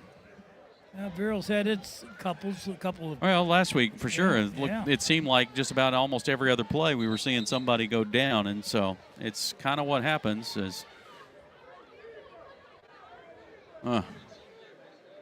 Again, you hope these guys are That's a freshman, too. That young man has got a lot of potential. I believe, no, that's TJ. Oh, it's TJ Monroe. Yeah, he's a senior. Senior. That's tough. Yeah. 7 minutes, 15 seconds to go in the fourth quarter. 41-19. Vero leading over Gallie.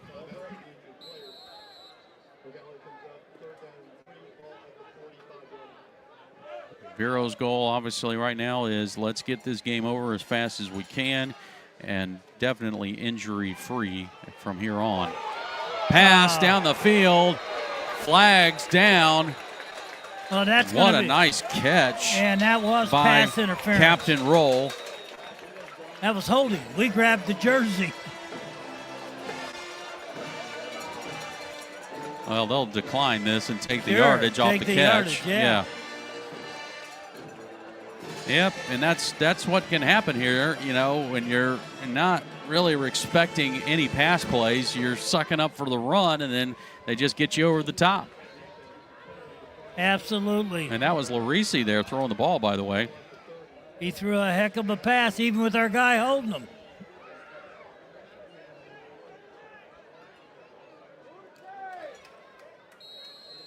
It'll be first down and 10 for the Commodores at the Vero 25. Larisi, keeper, left side. He'll get to the 20.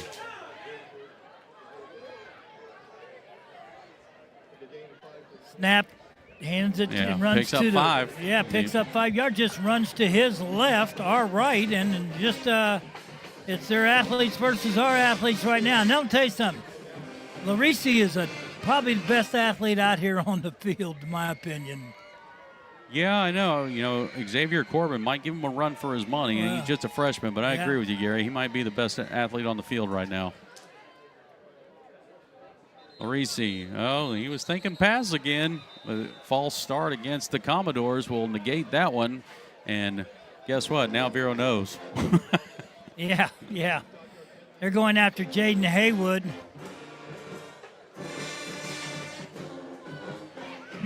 Attacking him's what they did. He's one that had that pass interference, and then he had the he's made a couple nice tackles, though. He has. I felt like he got a bad call against him on a pass interference call earlier. Larisi going to keep it, trying to go to the left side. Excuse me, that's Corbin. Out of bounds near the 20-yard line. It's a quick 5 yards.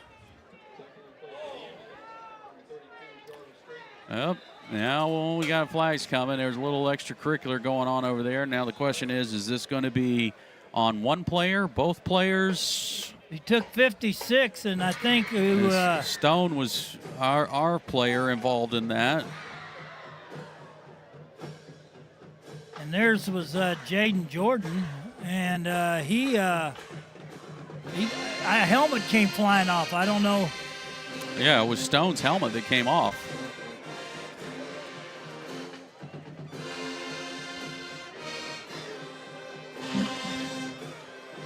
Well, the officials really talking this one over, which makes me think that this might be offsetting penalties.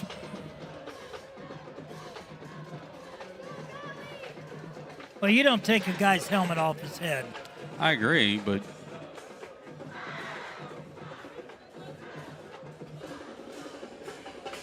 when you have that much discussion about it, Gary, it doesn't seem like it's that straightforward.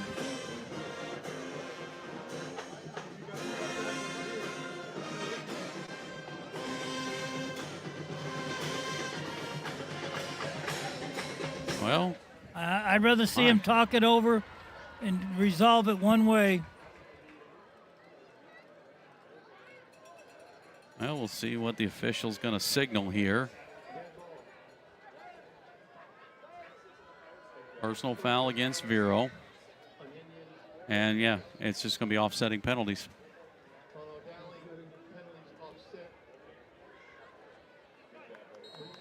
I didn't see the incident, so I can't comment on that. I saw the guy coming out, saw the flags fly. So all that to say, 3rd down and 6. Corbin going to take it wide right. Boy, he's trying to lunge. Man, he might have gotten it. Man, he somehow made his way through what looked to be a tackle. Stop him shy, man. He just kind of wiggled his way for a 1st down. Tell you again, bad angles on us, bad, just not wrapping up, and give them credit for surging off the ball.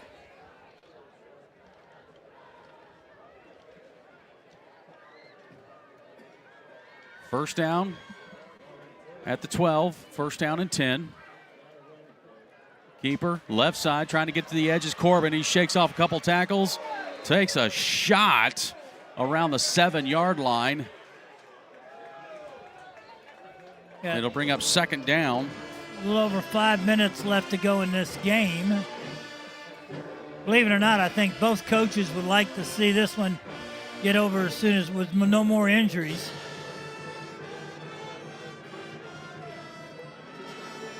Right now, I'm looking for a team that's got a little fight in them. I mean, when I say that, if they're going to score, are we going to stop them? 2nd down and 6. Ball at the 9. Larisi, left side to the 5. Still pushing to the 4. Still pushing to the 3.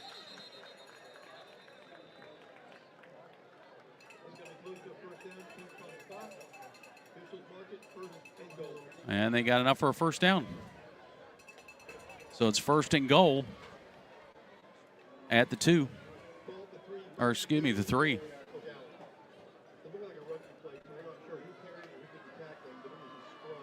Weren't they at the 12?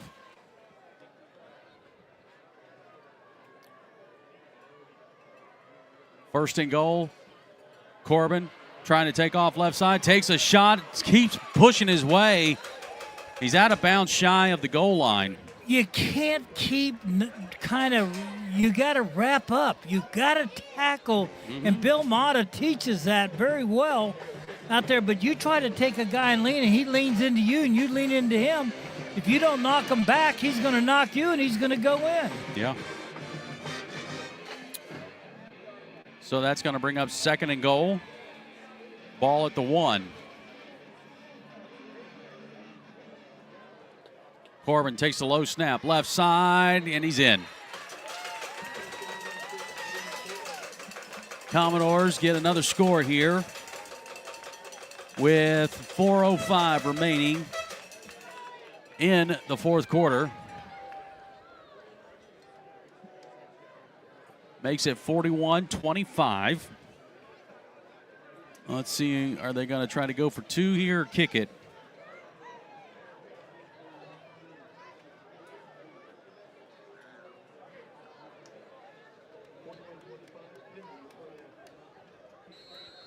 Looks like they're going to go for 2, GP. Yep.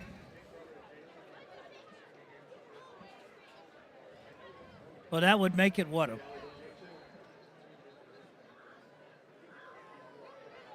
Larisi takes the snap, trying to find a hole, and he will be stopped short. The 2nd time they tried to go for 2, and they have not converted on either one. So Vero Beach still with the lead, 41-25. And we'll get set for the kickoff, and the Commodores all night have been doing this short pooch kick to the Indians. We'll see if they keep on with that formula. Yeah, we've got a 16-point lead right now, which means you got 2 possessions. You can go for it if you get 8. That right there, stopping them was huge because that again, there's 2 touchdowns down now. And it would have been 2 touchdowns. It would have been like 14 points, which they could have. Right now, they're going for 2 on every time. So 2 scores, and now Vero gets the ball. And here's what Vero needs to do, Paul, right now, is get the ball, run the clock out. Yeah. Just run the clock out. They're going to, they got a little momentum in them, but they, again, we don't need to be back on the field again defensively right now. I agree with you.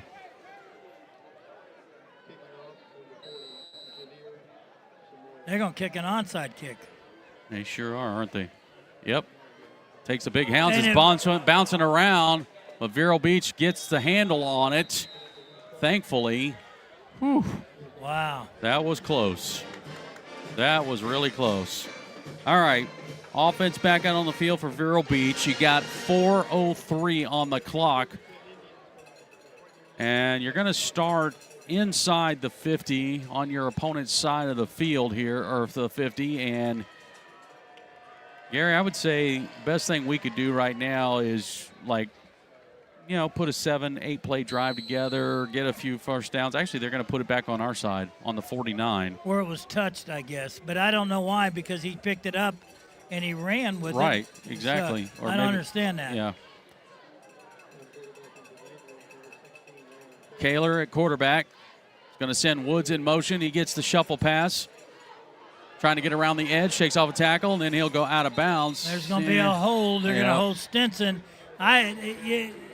It's a long play, and they said he got his arms out.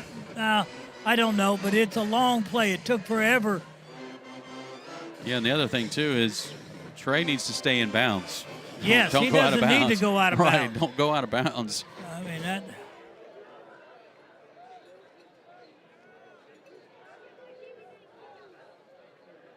So the holding penalty will move us back. We'll repeat first down here. We're back to the 41-yard line of Vero Beach. Clock continues to tick, which is the good news out of this whole thing. You're looking for first downs right now. Just a first down would be great. Kaler going to hand off. Dagbolin, another flag comes in. Dagbolin got to midfield. They're going to call 64. Another hold. Wow. Well, we got a lot of backups in there right now at on that offensive line. Yeah. And what happened is that they pulled, and he went outside. He maybe had a hold on. He may have had a hold on him. Yeah. I was sitting there going, that's kind of a cheap. No, it's not. Here again, best thing out of this is the It's clock's first rolling. down. Well, the clock's rolling. And We're it's repeating first down. Yeah. We've run 2 plays. We're about to run our 3rd first down play. Kaler, he's looking to go swing pass. Oh, did that go backwards? There's a fight for it. And now they'll signal it incomplete, I think. And boy, that was awfully close to going backwards. Oh, no, they're saying it's a fumble. I thought so, Gary. I mean, that was behind Woods. Oh.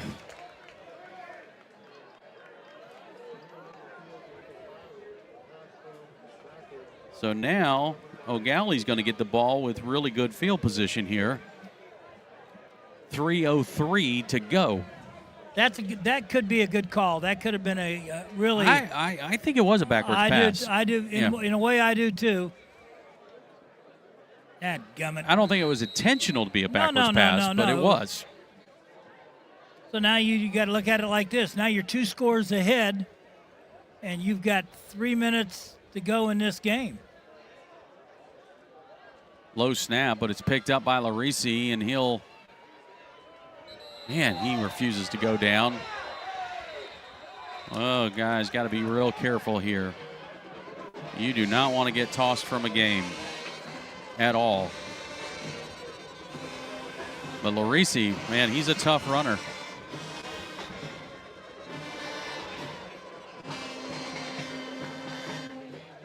So I don't think he actually gained any yardage there, Gary. No, I think it was did. a no gain. Oh, well, maybe 1 yard, looks like. But Vero's just got to be really careful here.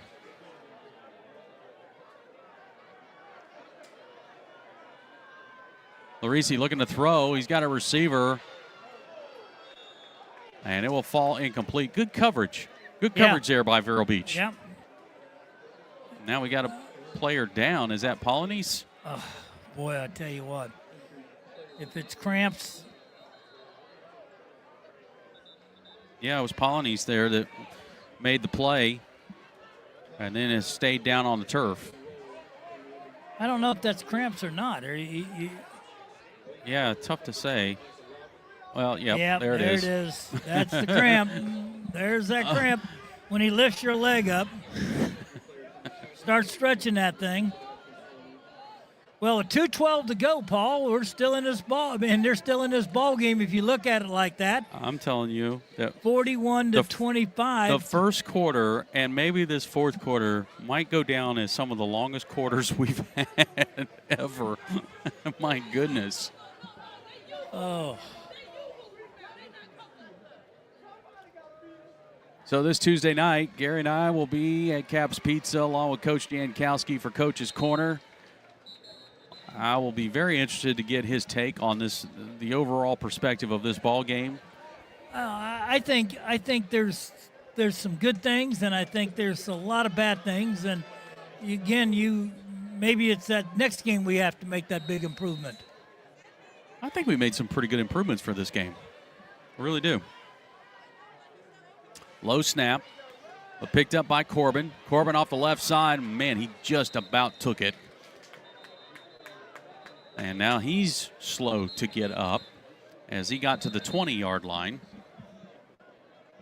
I think he almost got it. He is a first down. Yeah. We just can't string them out. We're not doing a good job of stringing it out and getting our bodies in front. They're getting the edge. Yep. And once you get the edge, they're turning it on. Yep. And we just haven't been able to, secure the edge.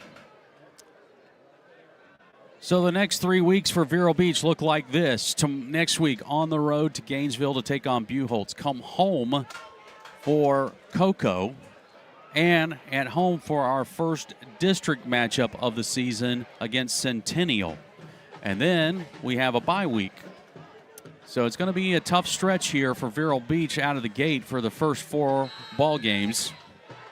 But looking like right now, with 2 minutes to go, they got to win. As Larisi going to the air and nearly intercepted. Wow.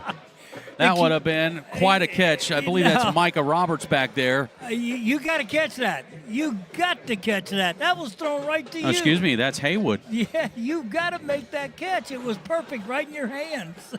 I mean, the quarterback threw it. Well, he was trying to turn his body around, but yeah. No, I'm not buying that. You got your hands on that, and you're an athlete, and your defensive backs are supposed to make those kind of catches. Even though I like the kid a lot. Larisi's going to take the direct snap off the left side, trying to just bull his way. And he stepped out of bounds, but he kept going. He thought he was still in. They'll mark him out around the 12, it looks like. That'll stop the clock at 1:47. Again, he got to the edge. Mm-hmm. He was able to get his shoulders squared up and get down the field. And on that play, we were not able to stop him or wrap him up. Now, give him credit because he's a great athlete, but you still got to make hits on him, and you've got to wrap him up. Right side this time, Larisi turns it upfield. Oh, took a shot. Stone comes in from the linebacker spot. I believe that was Tristan Davis. Oh, was it? Yeah, it was. You're right.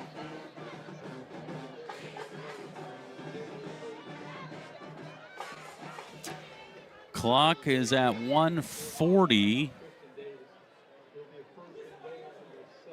They stopped it for the first down as it's 1st and goal now for Gallie. Yeah, it seems like they've been down here twice for 1st and goal. Yeah, now the clock has started again.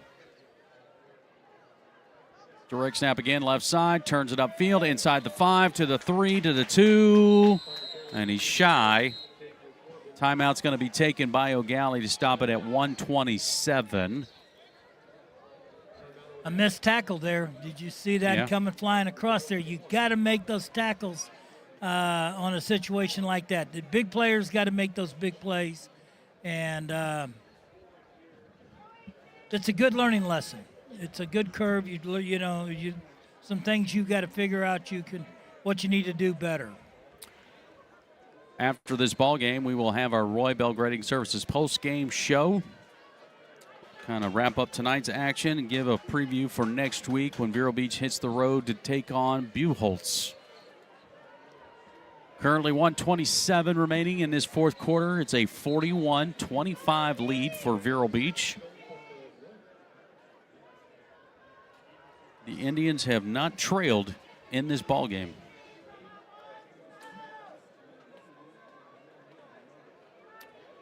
First and goal at the 1. Baselli, low snap, trying to get it. He got tripped up. Now a flag comes in. That's going to be got to be a hold on them. I would think so. I think he grabbed a hold of our one of our defenders. That's got to be a hold. Oh, they're saying a face mask? Maybe a face mask. Oh, boy. Well, I mean, it's half the distance to the goal, so it's not.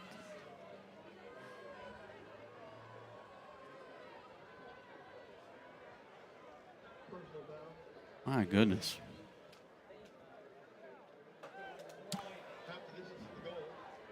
We ran off exactly 7 seconds. It's 1:20. Baselli. And he'll get in. Touchdown for the Commodores.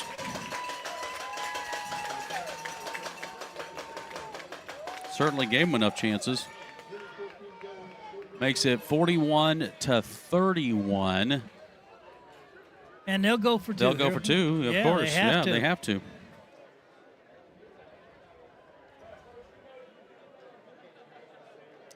Got to give them some credit here, Gary. They have not given up. No, and again, we're making a lot of mistakes too. We are. I mean, they're a good team, but we are making some mistakes. All right, a run up the gut off the left side, and again, no good on the 2-point conversion. They're 0 for 3 tonight. Yeah, that gives us a 10-point lead, and again, that means they have to kick an onside kick and recover it, and there's no 10-point plays.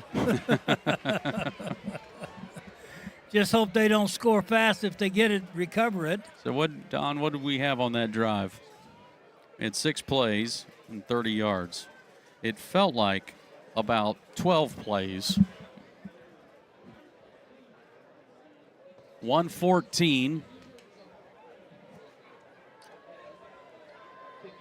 Vero will bring its hands team out, expecting another onside kick. He kicked a good one last time. It's just that we were able to recover it because it hit some hands.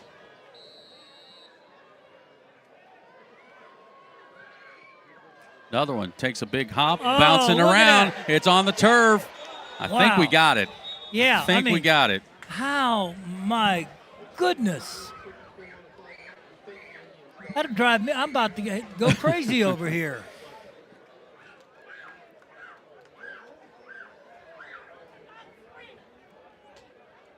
Yeah, we got one of the Vero players is down at the moment. It looks like Jordan Crutchfield is coming. He got lifted up. He's coming off. He's walking off. All right, so the Vero offense back out on the field. You've got 1 minute, 10 seconds. And they got 2 timeouts left. The Commodores. Yeah, I'm sorry, the Commodores, yeah. Ball's at the 45-yard line. Now you got White back in the game. You got Xavier. E.J. White's going to drop at quarterback. I expected him to just run this, but he's going to hand off. But Dagbolin's going to get back to the line of scrimmage, and that's about it. But that's fine. Just hang on to the ball. Why isn't the clock running? And they took a timeout. Oh, did they? Okay. Yeah. All right. Yeah. No, they didn't. Yeah. Well, they got to run off sometime because it was 1:10 before the snap. Yeah. Yeah. But now they're going to let this run. I think the Commodores are basically saying, there's nothing else we can do because they're not trying to take their timeouts here. Yeah, well, no, you're down 10 points. Right. And Vero Beach will be content to let this clock run. Now, the play clocks were working earlier. They are not working now, so we don't know exactly where the play clock is. We'll watch the back judge to see if he gives us a signal as EJ will take one more snap, and that will do it as Vero Beach will win the season opener over Gallie and avenge the loss from a year ago, winning the ball game 41-31. We will step aside.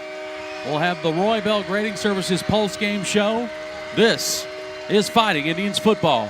Thanks to Roy Bell Grading Services for sponsoring Fighting Indians football and the Fighting Indians post-game show. Hi, my name is Chase Bell, and my father Roy has served Indian River County in the grading industry for over 40 years. My family and I are proud supporters of Christian FM and the Vero Beach Fighting Indians. Go Vero! No job too small or too big. Roy Bell Grading Services. We roll the earth. 772-473-4559. Roy Bell Grading Services. Hi, JW here from Barker Air Conditioning and Heating, serving the Indian River County area since 1959 and supporting Fighting Indian sports for decades. We're known for being HVAC specialists for installation and service. Local, licensed, and insured, Barker is a trained comfort specialist that services all makes and models. BarkerAC.com.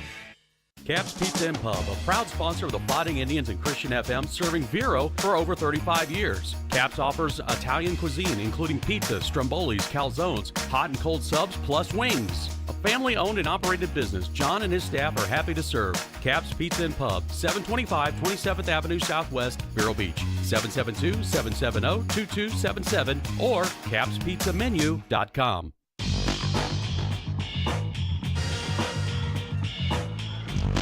Welcome to the Roy Bell Grading Services post-game show as Vero Beach wins the season opener. They are now 1-0 with the win over Gallie, 41-31. Avenged the loss from a year ago when we left Melbourne, feeling like, wow, we got robbed of one. So we get it back this year, Gary, with the win over the Commodores. And, wow, what a ball game. I mean, it felt at times like it was going to be a runaway by Vero Beach, and then you got to give a lot of credit to the Commodores to just constantly fight back. Yeah, you had 41 points on the board tonight, and you got to be proud of what you did offensively with your team without your starting quarterback after the first quarter or a little bit after that. You know, you got to be proud of your team. I mean, he should be okay. Now, the sad thing is that Joe Allen, for them, on his going in to score, he tries to make a cut and dislocates his knee, and he may be done for a few weeks, or I don't know how long that may be. Yeah, who knows? And it's unfortunate because you don't ever want to see that to happen to anybody. And certainly, you know, when you're playing a team, you want to beat the best. You know, you want your number ones out there, you know, and you can beat the number ones because, you know, no matter what, everybody's going to say, well, but, you know, and it's just going to be, well, you know, that's the game of football too. Injuries happen. Yeah, you got to have it. And listen. Yeah, we had injuries too. Everybody, it's part of the game. Yep. No one knew that was going to happen. No one knew that Mons would go out. Right. In when he did. So you got to have the next guy up mentality, and I'll tell you something. I was impressed with the Gallie's never give up attitude. They could have rolled over. Yeah. But they got some good athletes, and unfortunately for them, they don't have their quarterback will be may out for a while. But they're a good team. They're a good team, and we won. We won. Yeah. We did what we needed to do. We scored 41 points, and kind of a sloppy game, not a very pretty game. I mean, well, again, I think part of that, Gary, is when your main staples are out of the ball game, it changes the dynamic quite a bit. I mean, I give a lot of credit to EJ. You know, coming in and, you know, yes, they practice this, they work on this, but it's different when it's under the lights in a game scenario like this to actually have to execute. And I thought he did a good job. I thought he did, too. I thought he ran the ball. I think Coach Jay did a great job of packaging him plays that he felt comfortable with and that he could expanded as he went along. And you put 41 points on the board, you're supposed to win the game.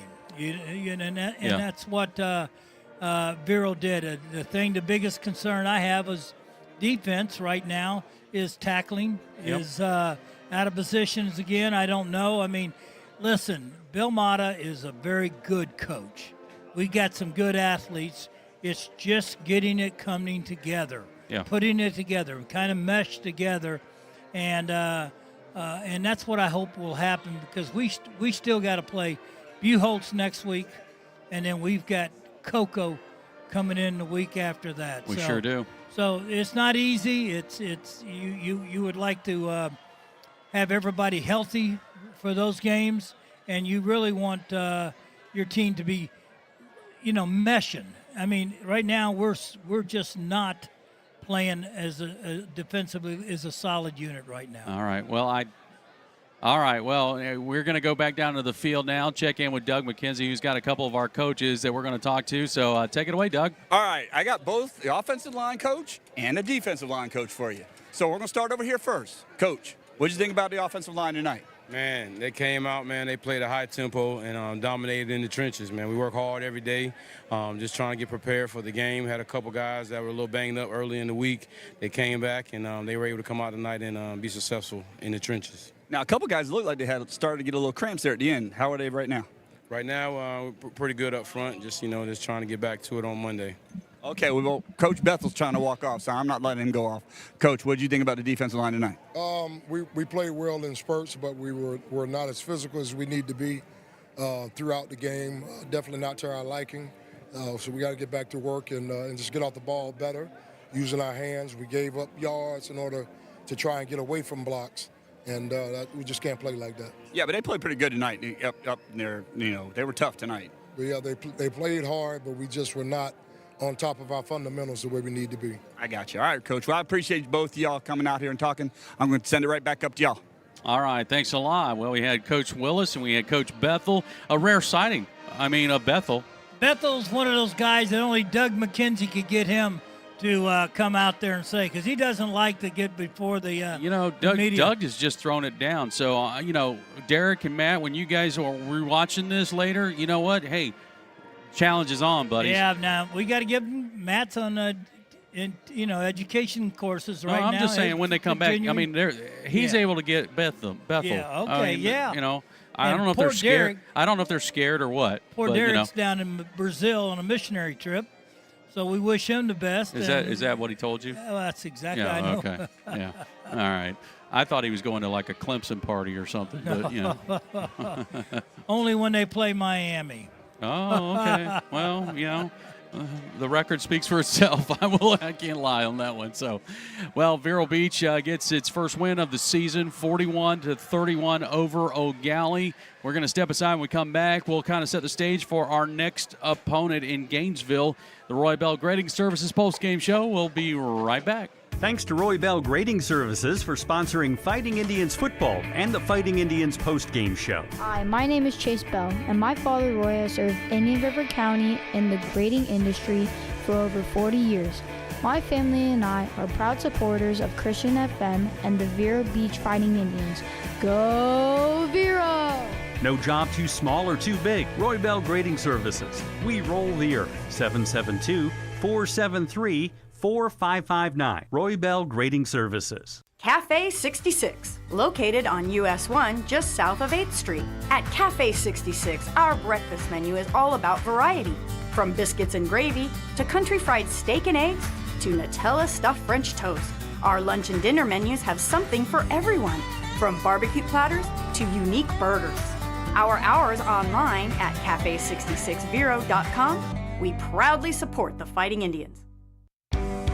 Christian FM thanks Paris Family Chiropractic for their support. Dr. Matt Paris is a longtime resident of Vero Beach and a former quarterback for the Fighting Indians. Just like our Fighting Indians work hard for the win, Dr. Paris works hard for a patient's well-being. From proper alignment to good nutrition, Dr. Paris helps patients achieve the win. Paris Family Chiropractic. When the spine is in line, everything is fine. 299-4649 or parisfamilychiro.com.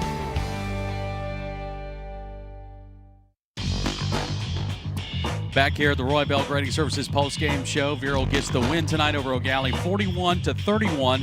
Large part thanks to a special player that stepped up big tonight, and he is standing by with Doug McKenzie. Doug, tell us about our Scott Sporting Goods player of the game. I got here right now. He wasn't planning on going in tonight, at least to start at quarterback. But how'd you feel tonight when it's time for you to step up tonight? You know, Coach always tells us to stay prepared. So, you know, when the time came, I was ready to step up. Well, you did a good job of controlling the ball tonight and controlling the tempo. That was, especially with running the ball. How did that feel tonight? I mean, it all came natural. You know, Coach always, you know, tell me to stay ready. He always expects the best out of me. You know, every time I step on the field, he expects 100% out of me. So that's what I gave him. Well, you did that tonight, and we appreciate you. Well, guys, thank you. AJ, thank you very much for coming out. We do appreciate you. And I want to say hello to my wife, Jennifer, and I love you. Appreciate you. Oh, wow. Wow. Look at that. Isn't that Trying nice? to earn points, man. Oh, Look at that. I mean to tell My ya. goodness. He gets the tough interviews. He's dishing out, you know, love to his wife. I mean, my goodness, Doug's just doing it all tonight, He man. is. Wow. I mean, one-man Good job. show. Good All job, right. Doug. All right, E.J. White, our Scott Sporting Good player of the game tonight. And that now brings us, Gary, to our Midas of Vero Beach play of the game. And what do we pick? What do we pick tonight? E.J. White on a scramble run for, I think, 51 yards and outran everybody on that play. What a play by E.J. White. Yeah, it was a great play. So E.J. Rounding it out tonight. He's got the player of the game. He's got the play of the game thanks to Midas of Vero Beach. All right, Gary, we'll get to our final stats here in just a moment, but let's set the stage for next week. We're going to go on the road. It's a lengthy trip. You know, usually when Vero takes these kind of trips, it's usually in postseason play to go to the West Coast to play Manatee or whatever. You know, when you're talking about 3-hour-plus type of drive. This is just week 2 of high school football in the regular season. But we're traveling to Gainesville, Buchholz, a team that was here last year that we were in it for a while. And then late in the fourth quarter, they got a couple of scores on us, and it was just too much. Absolutely. And, again, you got to respect them. They're back. They're loaded. And they're a very strong playoff team contender. They went into the third round, I think, or fourth round last year, and they're very good. They got a good coaching staff. Coach Whitmore, who I knew from UCF when he played there as a wide receiver, a fantastic coach and a good program, and they're going to be tough. It's not going to be and especially if you're banged up. If you got guys that are banged up, it's hard enough to go up there and play in their stadium and have everybody healthy.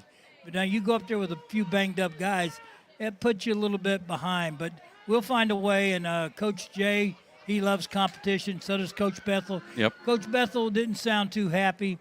He'll take the win, Yeah. but he said, I'm not real happy with our performance out there. Well, you know, again, we talked throughout the course of this ball game of just things that you can see that you go, okay, we're getting away with it at the moment, but you can't keep doing those type of things and expect to get away with it. No, and you're right. if you're not playing better, sound, fundamental defense, then it's going to burn you. Absolutely. And truthfully, in the preseason game, that's kind of what happened. Exactly. You're right. Yeah. So, all right. Well, let me give you the final tale of the tape from tonight's game against Gallie. It's our Durfee Heating and Cooling final stats for tonight. Gallie finishes with a total of 141 yards of offense. It was tough sledding for these guys, but I give them a lot of credit. They never quit whatsoever. Leading rusher tonight, I believe, would have been Larisi, actually it was Corbin, 16 carries for 95 yards and a touchdown. Larisi had 9 carries, 19 yards, and a touchdown. And what a player Larisi is. I just want to make note of that because he was all over the field tonight. You make a point there. How many yards total offense they have? 141. And they scored 31 points. Right. Wow. Yeah. Tells you a few things, right? Yes. Had some short porches. Of course, they had a 100-yard kickoff return as well that, obviously made things a little challenging for whatever they were, as far as their total offense is concerned. For Vero Beach tonight, they finished with 365 yards of offense, 165 of that on the ground, Hillsman, 9 carries, 30 yards. White had 7 for 84 and 2 touchdowns. Mons, 4 for 26 and a touchdown. Woods had 4 for 25. Passing tonight was 200 yards. 127 of that was from Mons. 73 of that was from E.J. White, who went 4 for 4, by the way, on his passing tonight. Not bad. Yeah, not bad. Had a touchdown included on that. Melbourne, 4 catches, 70 yards. Hillsman, 3, 24 and a touchdown. Woods, 5, 47 and a touchdown. Dagbolin, 1 for 4. And Stinson, 1 for 36. 14 first downs. 1 turnover tonight for Vero. 7 penalties on the night. And in the end, it's a score of 41-31, and Vero Beach gets the win. There you go. All right. Well, we want to thank everybody involved with making this broadcast possible, starting with our producer, John Hamilton. Our director tonight was Stephen Tipton. Studio engineering by Jacqueline Tipton. Video director is Brian Lewis. Cameras, Ashton Curry, Sebastian Bois, and Jeremy Fibia. Don Dexter on stats, Bobby Paris with interviews, and thanks to Doug McKenzie for stepping in on the sidelines tonight, along with Gary Paris. I'm Paul Tipton. Thanks for joining us. We will see you next Friday night as we head to Gainesville to take on Buchholz. Game time 7:30. Our kickoff coverage begins at 6:30 with countdown. Thanks so much.